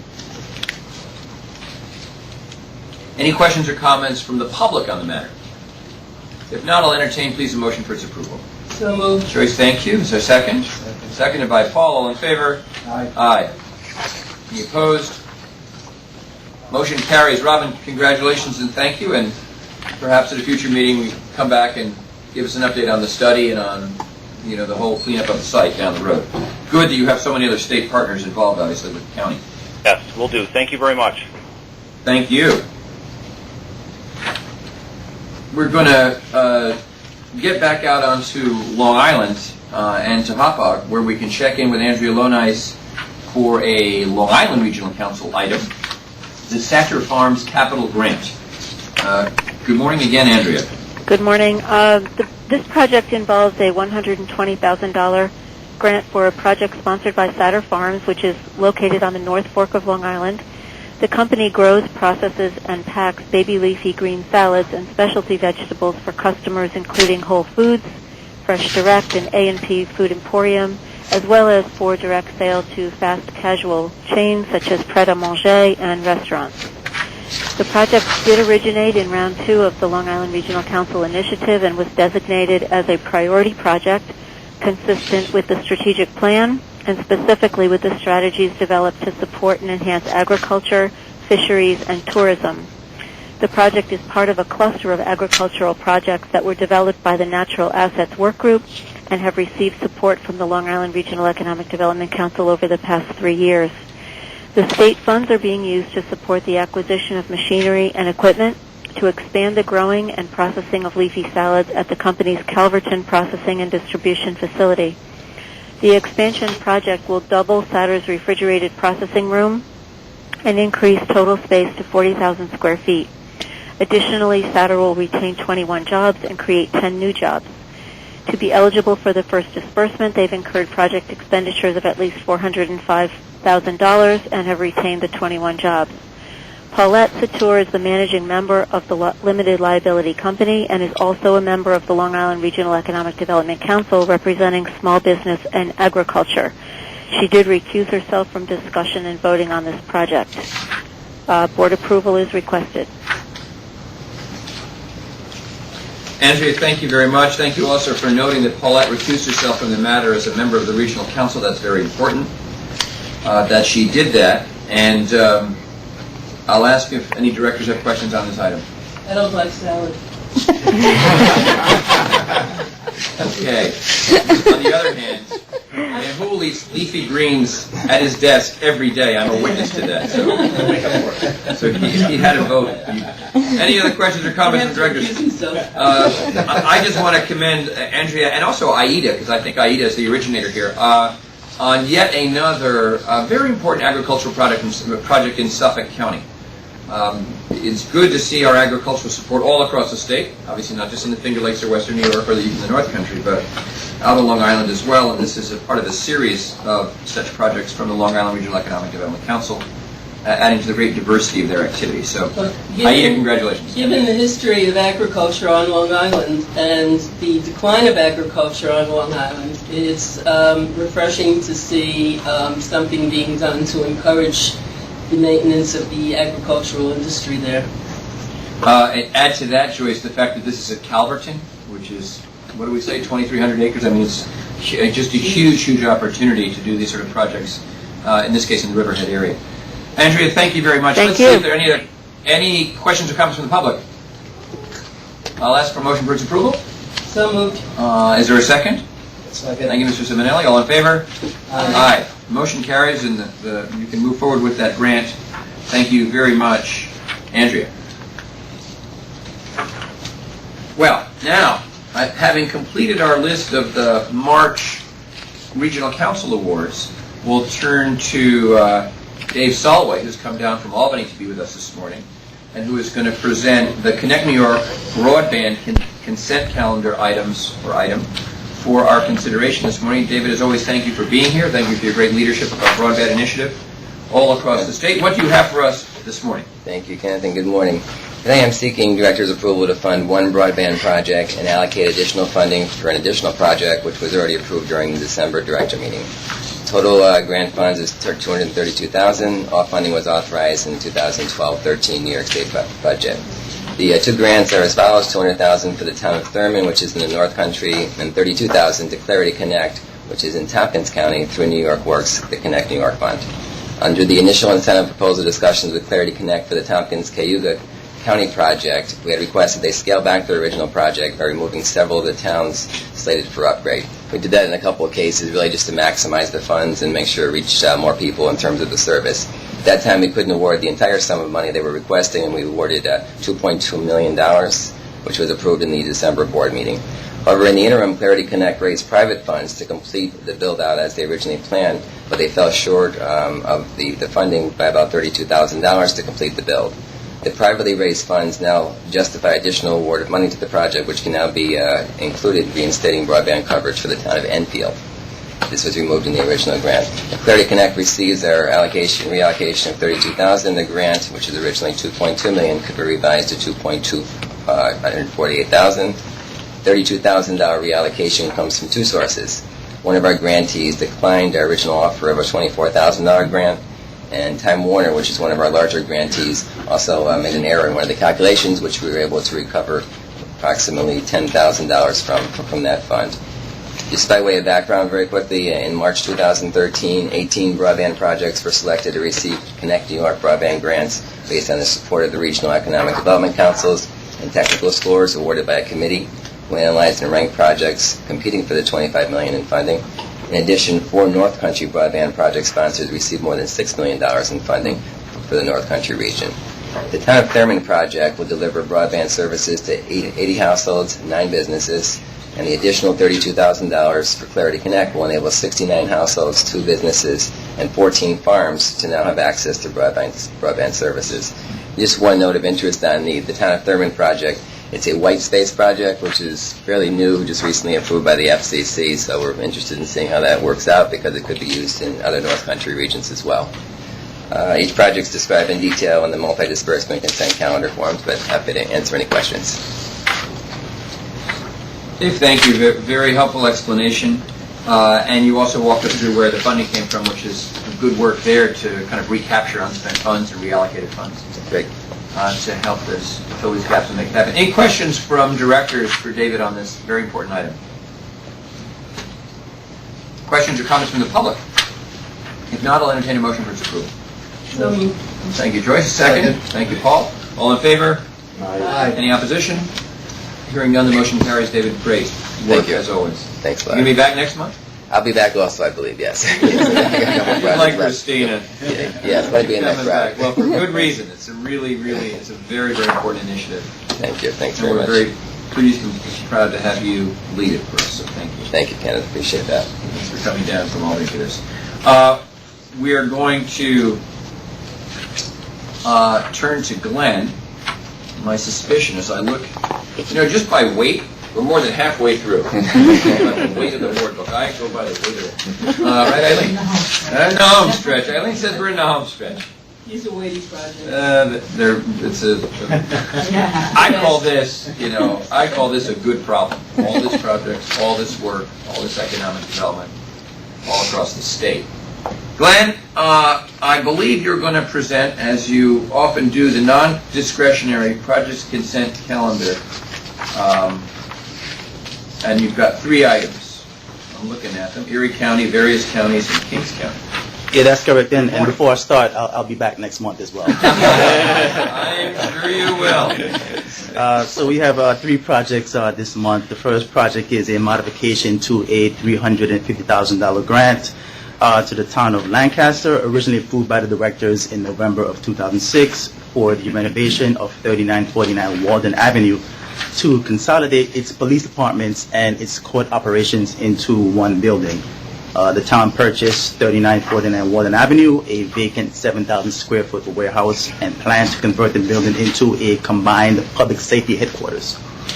Subsequently, the town determined that it would be more cost effective to sell the vacant warehouse and construct a new public safety headquarters on land already owned by the town at 525 Pavement Road. The town completed construction of the two-story 27,000 facility and currently occupies the building. This action involves no authorization of new funding. The second project is a $250,000 grant to the Adirondack North Country Association for a portion of its operating costs to provide services to small businesses in the 14-county Adirondack County region. And the third project is a $650,000 grant to Brooklyn Alliance, Inc. to support projects and programs that support growth of small businesses in Brooklyn. Thank you. Glenn, thank you. Are we asked as directors to vote for these items, Eileen, individually or as a group? As a group. Through the calendar. Then, Eileen, if I may, I'd like to recuse myself simply because one of the recipients, one of the organizations is a former employer of mine. And Eileen, can I do that? Yes. Without upsetting? Okay, good. Well, I'll still play moderator here.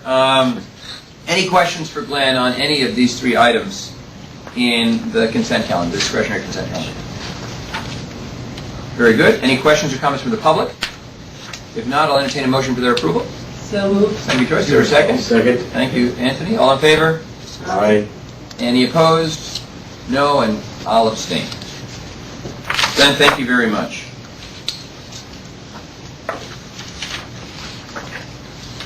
I guess Glenn is going to hog the microphone and now present the hurricane mitigation consent calendar as he does, yes, every month in a very helpful way. These are the remaining local assistance grants for rebuilding and recovery from Hurricane Irene and Tropical Storm Lee. Good morning, Glenn, again. Good morning again. In September of 2011, $50 million was appropriated to assist businesses and communities that suffered losses as a result of Hurricane Irene and Tropical Storm Lee. $9 million of this appropriation was allocated to flood mitigation programs for grants to counties for flood mitigation as well as flood control projects. An additional $7 million was also authorized in the New York State Department of Homeland Security and Emergency Services appropriation for the program. 25 counties were awarded grants that will be administered by ESD. Each grant will be presented to the directors for approval as the project nears completion. The two counties are being presented today for approval.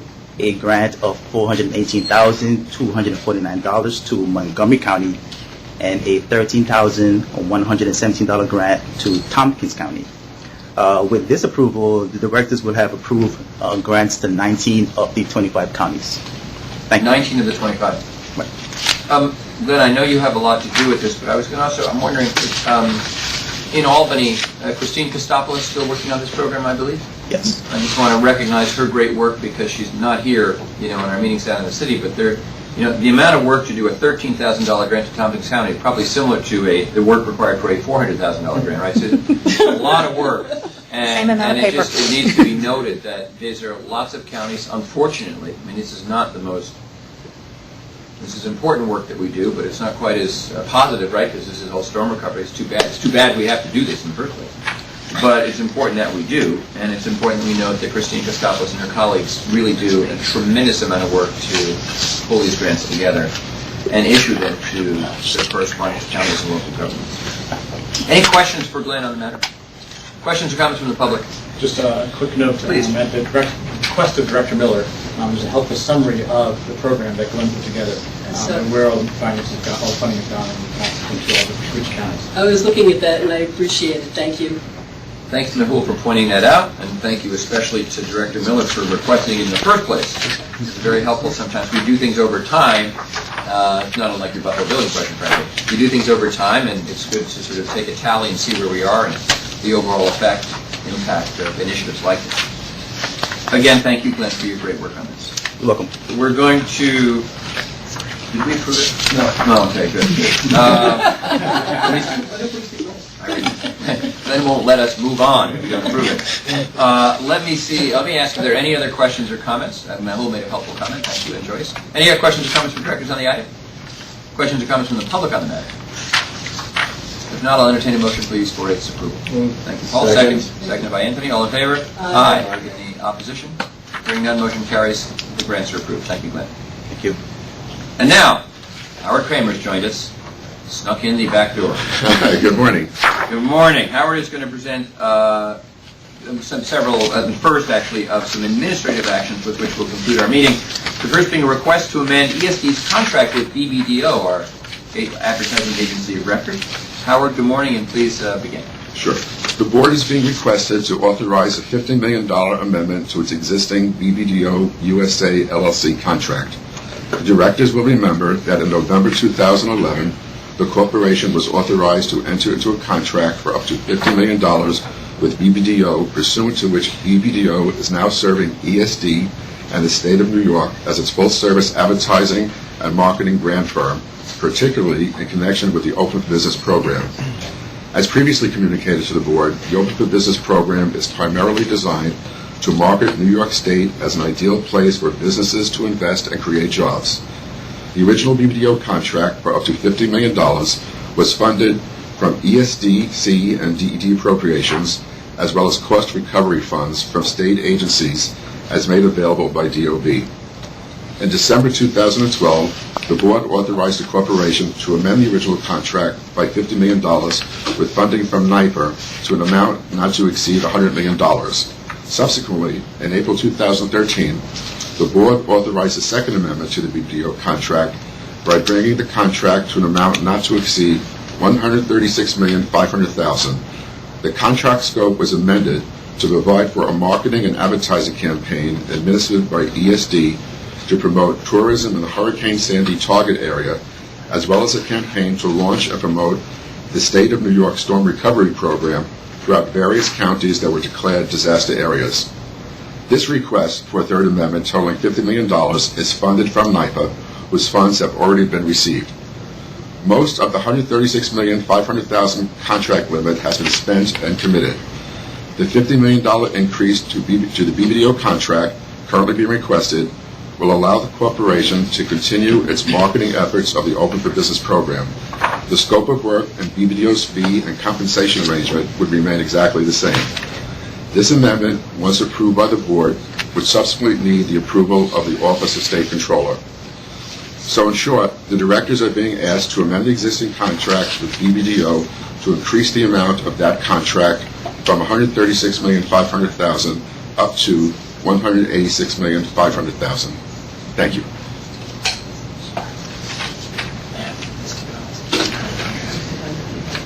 Howard, thank you very much. Joyce, other directors, any questions for Howard on this presentation? It's been a good campaign. Directors who haven't seen the ads are living on another planet or under a rock or something. Much better than New Jersey's.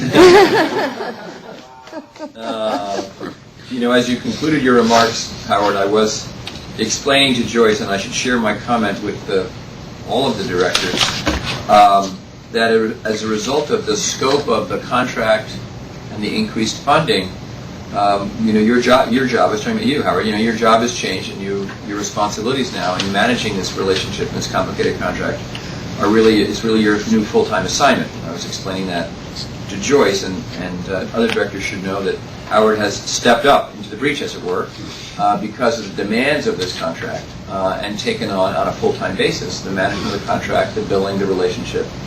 And we're very grateful to you, Howard, for agreeing to do that. Okay, thank you very much. It's a very, very important initiative, and it requires the vigilance and the good work that you do to manage it. So thank you. Thank you. Any questions or comments for Howard on this presentation? I want to confirm with Controller Mize that indeed the check has cleared. From NYPA. Very good. Any questions or comments from the public on the matter? Hearing none, I'll ask please for a motion for its approval. Move. Thank you, Paul. A second? Second. All in favor? Aye. Any opposed? Hearing no opposition, the motion carries. Howard, thank you for your presentation. Thank you very much. And good luck as we move forward with this program. Thank you. Very good. We have another administrative action that Antov is going to present to us this morning. This is related to authorization for ESD to amend a contract that we have for legal services. Good morning, Anton. Good morning, Ken. Thank you.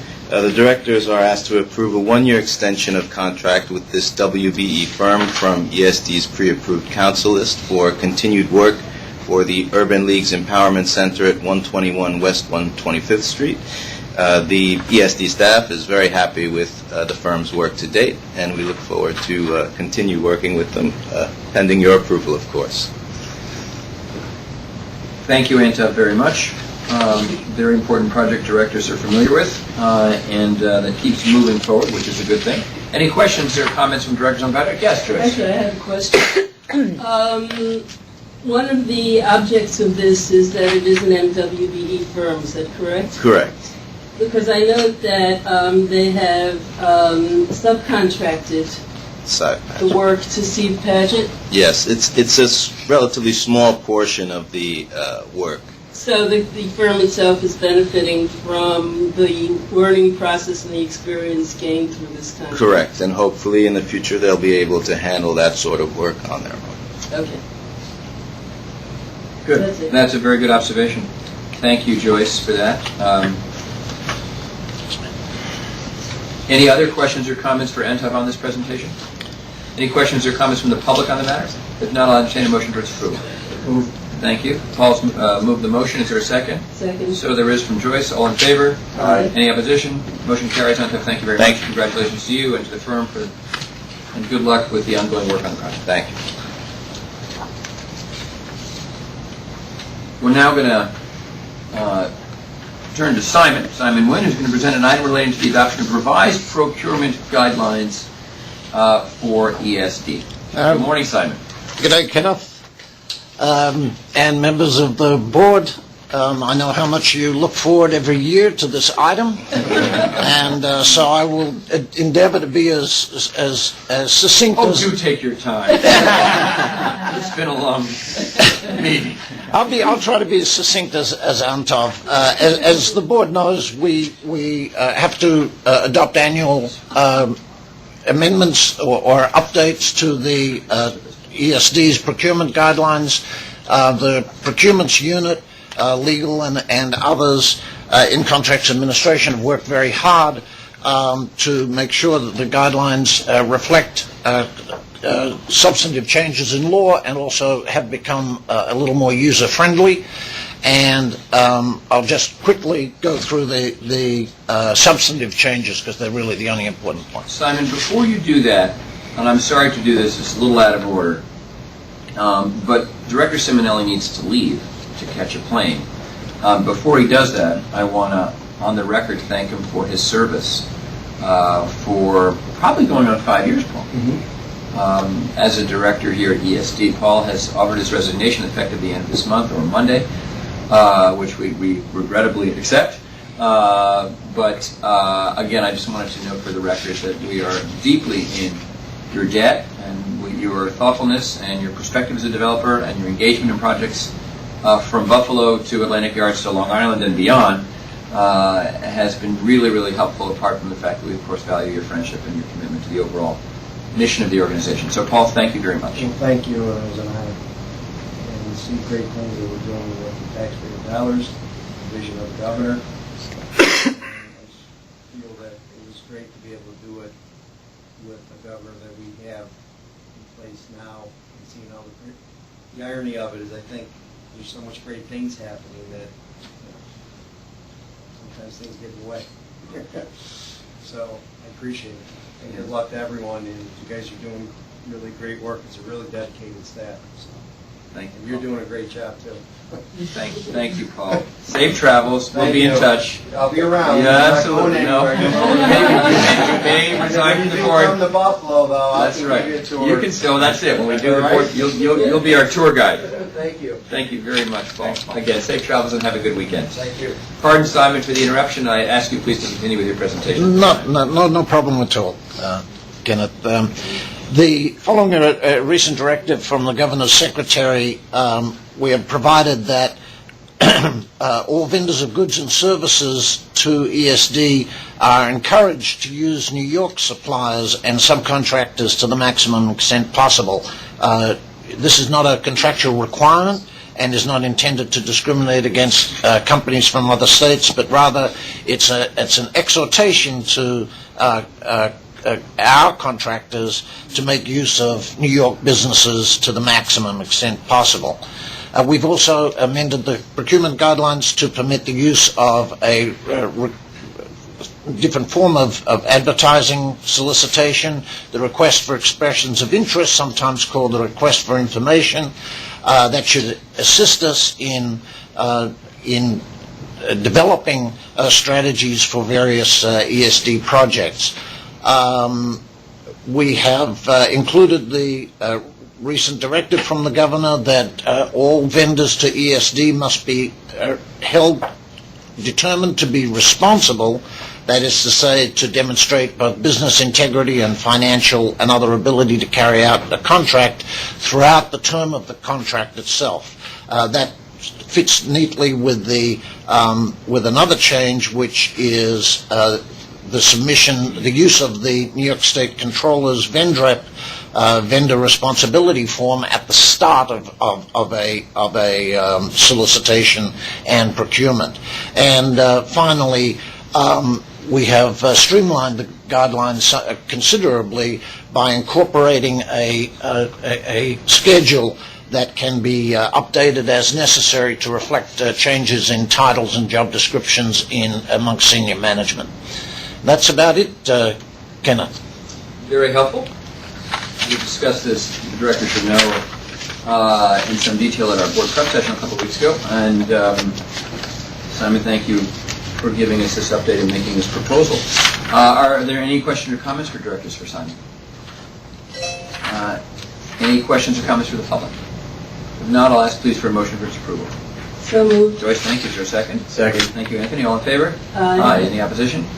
Hearing none, the motion carries. Simon, thank you very much for taking care of this. It's very important. And we should all remember this idea, exhortation is a good word for it, right? That we seek as much as possible in our procurement to provide opportunities to New York State-based. Very good.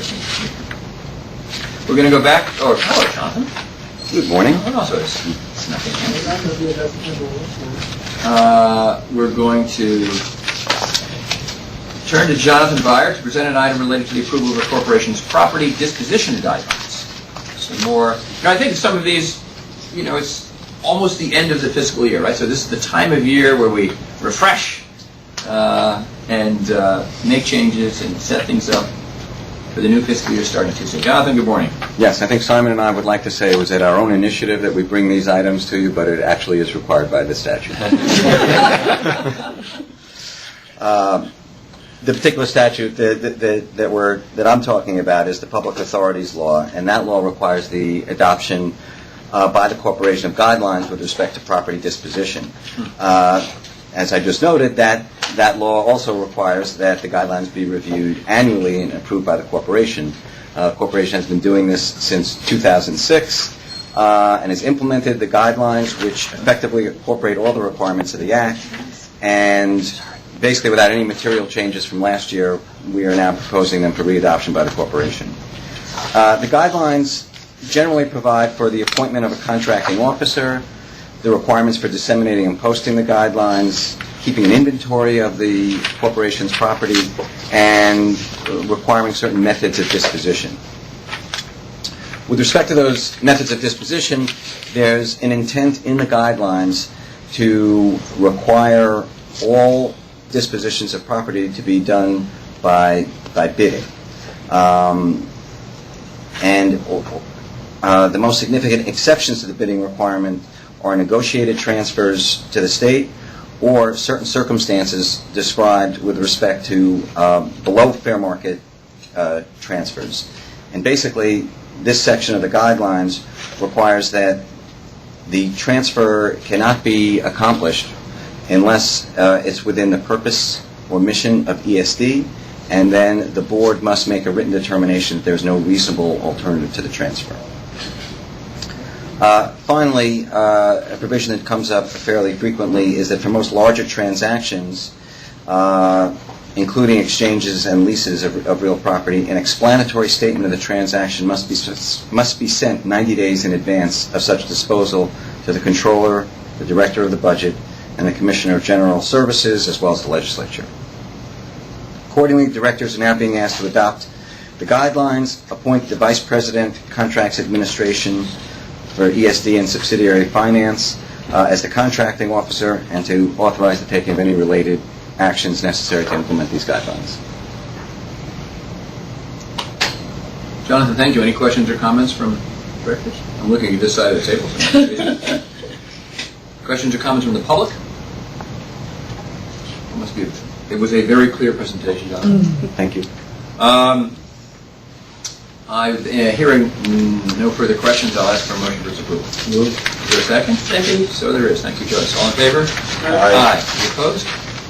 Great. The motion carries, and those guidelines are therefore, the new guidelines are therefore approved. Thank you very much, John.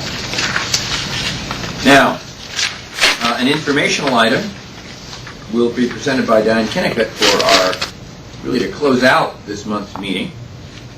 Diane wins a prize for patience. It's been a long meeting, Diane. Thank you. Maybe in fairness, Eileen is some. Diane often goes at the end because it's informational. Maybe at some point in the meeting we ought to let poor Diane go in the beginning. But anyway, and I'd say that not just because she's a patient, but because actually what she presents as information is so incredibly important. And so I personally, want to make sure we all, although it comes to the end of a long agenda, that we pay close attention to this and remember its importance. Good morning, Diane. Oh, good morning, and I'm here. And if anybody has any questions on this, please feel free to ask. What we're reporting on is the commitments to certified MWBE firms during the third quarter of fiscal year 2013 and 14. And for this quarter, ESD and its subsidiaries executed a total of $10.15 million in new direct procurements and amendments to existing procurements, of which $1.64 million were eligible for MWBE procurements.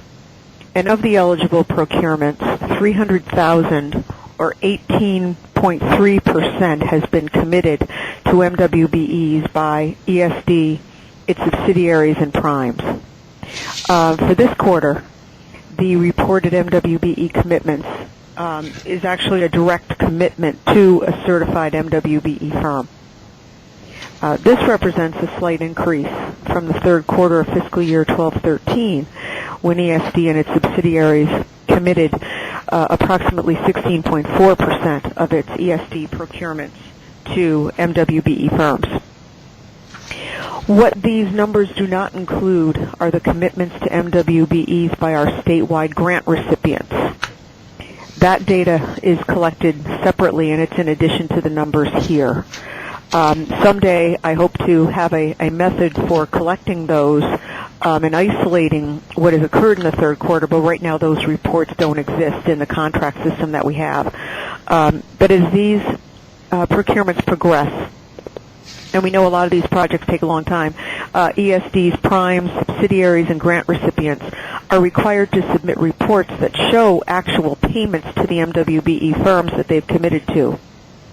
And these result in the actual utilization percentages that we report quarterly to the Division of Minority and Women's Business and ultimately the Governor's Office. In closing, we reported an overall goal achievement for ESDC and DED, the Department of Economic Development, for the third quarter of 2013-14 were 16.66% and 56.32% respectively, for an overall average for ESD. For that quarter, it was 36.49%.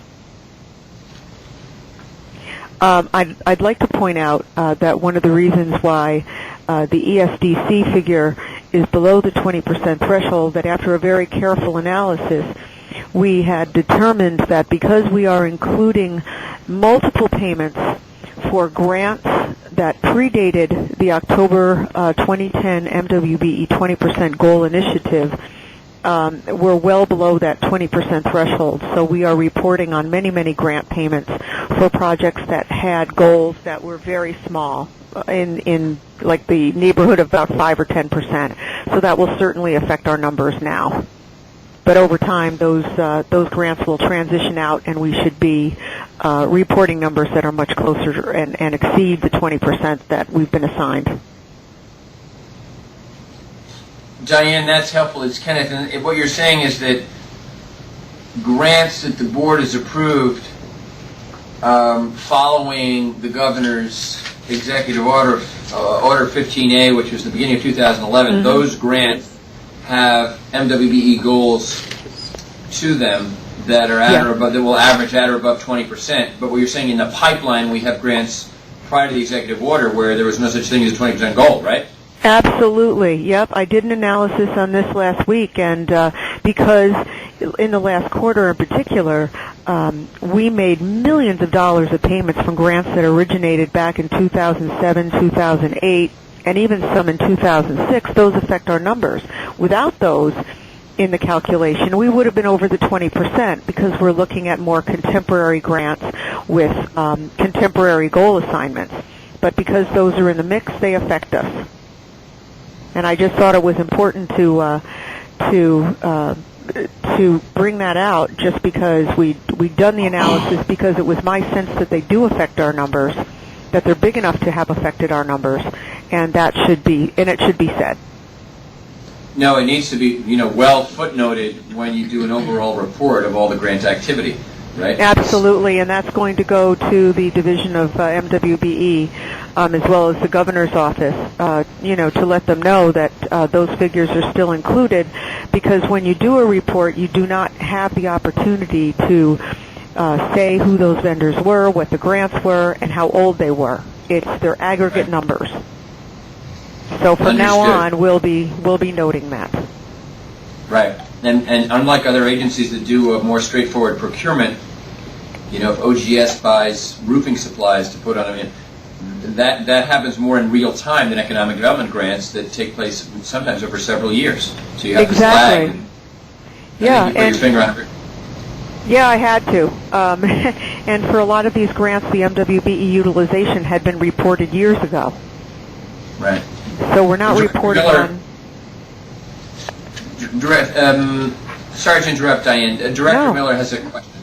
Yeah, just to increase my understanding, and we may have gone over this last year or the year before, but I noticed in looking at this listing of vendors here that only one of them is listed as an MWBE firm, and I note that there are others such as Ernst & Young, which one doesn't think of as an MWBE firm, but which still has a MWBE eligible amount associated with it. I'm just wondering how that works. Well, that is a very good question, because I did not know that they were a certified firm, and if they are, that increases our numbers. No, they're not. That's they're not. No, I think what's confusing, let me try to, just sort of suggest this, Joyce, is that this is the log of all procurements by ESD in the reporting period. And Ernst & Young, you're right, it's not only not an MWB firm, it's called non-classifiable. Publicly traded companies are not classifiable one way or the other because they're owned by shareholders, so you can't determine, privately held companies where the ownership can be demonstrated to be actually minority or a woman or women can be certified. So number one, not all firms are certifiable, literally, because some are, again, large publicly traded firms can't be so described. So Ernst & Young, but you've got a list of all the procurements, and the shaded one is Renee Sachs, actually a firm that I know. That's the consultant that we use to organize on behalf of the state this major event, the MWBE annual conference in Albany. She's a certified MWBE firm. She's also an advocate for all of this work and very helpful to us. But so Renee, you see that contract $300,000, and you heard the amount that Diane described earlier for the quarter. And so the rest of these are either quote unquote majority firms or uncertifiable firms. Correct. But there are dollar amounts associated with them as being MWBE eligible. And I was just wondering how that's arrived at. Oh, I can explain that. All of these opportunities, a lot of them are MWBE eligible. And what we've done is when there's a request for qualifications, a list of firms that can be used at any given time for projects for SDC are rotated in and out for their services. And we require that 20% of the time when ESDC retains a firm, that 20% of the time an MWBE firm is going to be selected. Not necessarily, but they're not necessarily conducive to subcontracting to MWBE firms once the majority firm is selected. So we have a different methodology. And Diane, correct me if I'm wrong, but for Joyce's question, another distinction I point out is that not all procurements are eligible.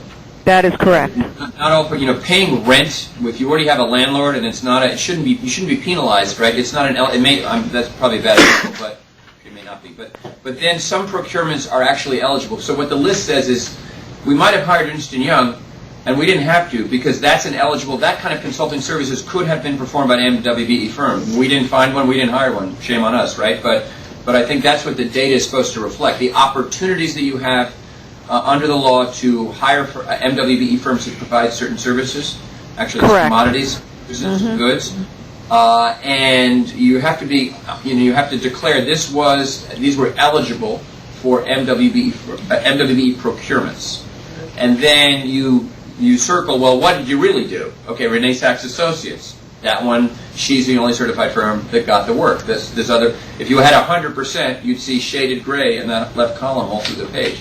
Yeah, the entire thing. Right. So it's to give you a sense of, but again, the reminder is that this is by no means the full set of procurement by the agency in the reporting period. It's the set of procurements that could have gone, that are the procurements that are the expenses are MWBE related or eligible. That's correct, again, and that were initiated during only the third quarter. Right. Right. During this one quarter. Can I ask just a question? And because it came up yesterday, Carrie Jew, everyone should know, director should know, is our new director of the MWBE program. She and I had a meeting with an important upstate construction organization yesterday and discussed some of these items at length. And I just couldn't remember the answer to this following question, Diane. Mm-hmm. In our grants, and Susan knows this too, when ESD makes a grant, and we make it nowadays to a project like those that we've just approved this morning, we do our best to be sure that the project, uses our money, and that 20% of it, of that grant money, finds its way to qualified, certified MWBE firms, right? So the question is, so here's the question. If we gave, I'll make up a hypothetical, but $1 million grant to a $10 million, the $10 million construction of a factory, in Rochester with Vinny or something like that, is the 20% goal applied to our grant or to the $11 million project? Just our grant. Only to the grant. That's what I thought. Right. Only to the. It was interesting because these advocates were trying to get at that and see, and I hazarded a guess on what I thought was sort of common sense, saying, under the law, I thought it would be tricky for us to go beyond the scope of our grant and say, no, all of the rest of your project is sort of, triggered by this MWBE, because the law applies to us, not to them, right? Right. So, yes, and correct, and often there's multiple funding sources. For example, in something as complex as the Buffalo Bills, you have Erie County money, you have DED money, you have other money going into it, so it becomes very complex. But every time we do analyze a project, we look at the scope very, very very closely, and every project is given an individual personalized goal, not necessarily 20%. A standard construction goal will be 23%, but if it's a project that we know that we can achieve more, sometimes we'll go higher. In Western New York in particular, we found that we can clearly, very easily assign goals that are 30% and more. In construction? Yes, in construction predominantly, yes. Right, but it could vary in professional services or commodities. Correct. And other categories. Every one is examined for an appropriate goal. Very good. And by the way, very helpful, Diane, as always. It's great to have your presentation and the data in the board book. And Joyce and Anthony, I would just say that if we want to talk about this and have questions and sort of more discussion, we could have Carrie, our new director, who ran a similar program for the City of New York in prior administration, come to a board meeting and address these questions. It's very important to get it right, and it's obviously, we're doing well. It's one of these things where we always have to do more. We can always do better. Great. Absolutely. Any further questions? Any further questions for Diane Kinnicutt from directors? Diane, as always, thank you for a very helpful presentation and an easy-to-read spreadsheet that backed it all up. It's an informational item, so it doesn't require any vote, Eileen, by us, but we're grateful to Diane for its presentation. And I think, unless Eileen wants to give me a whole other 10-pound book of material, I think that we are done for this month, for today, for Friday, the 28th of March, and for this month. So thank you, everybody, for all of your hard work, and directors especially for all of your time and thoughtful consideration. Thank you. Meeting's adjourned. Mark, thank you. Colin, thank you. Eileen.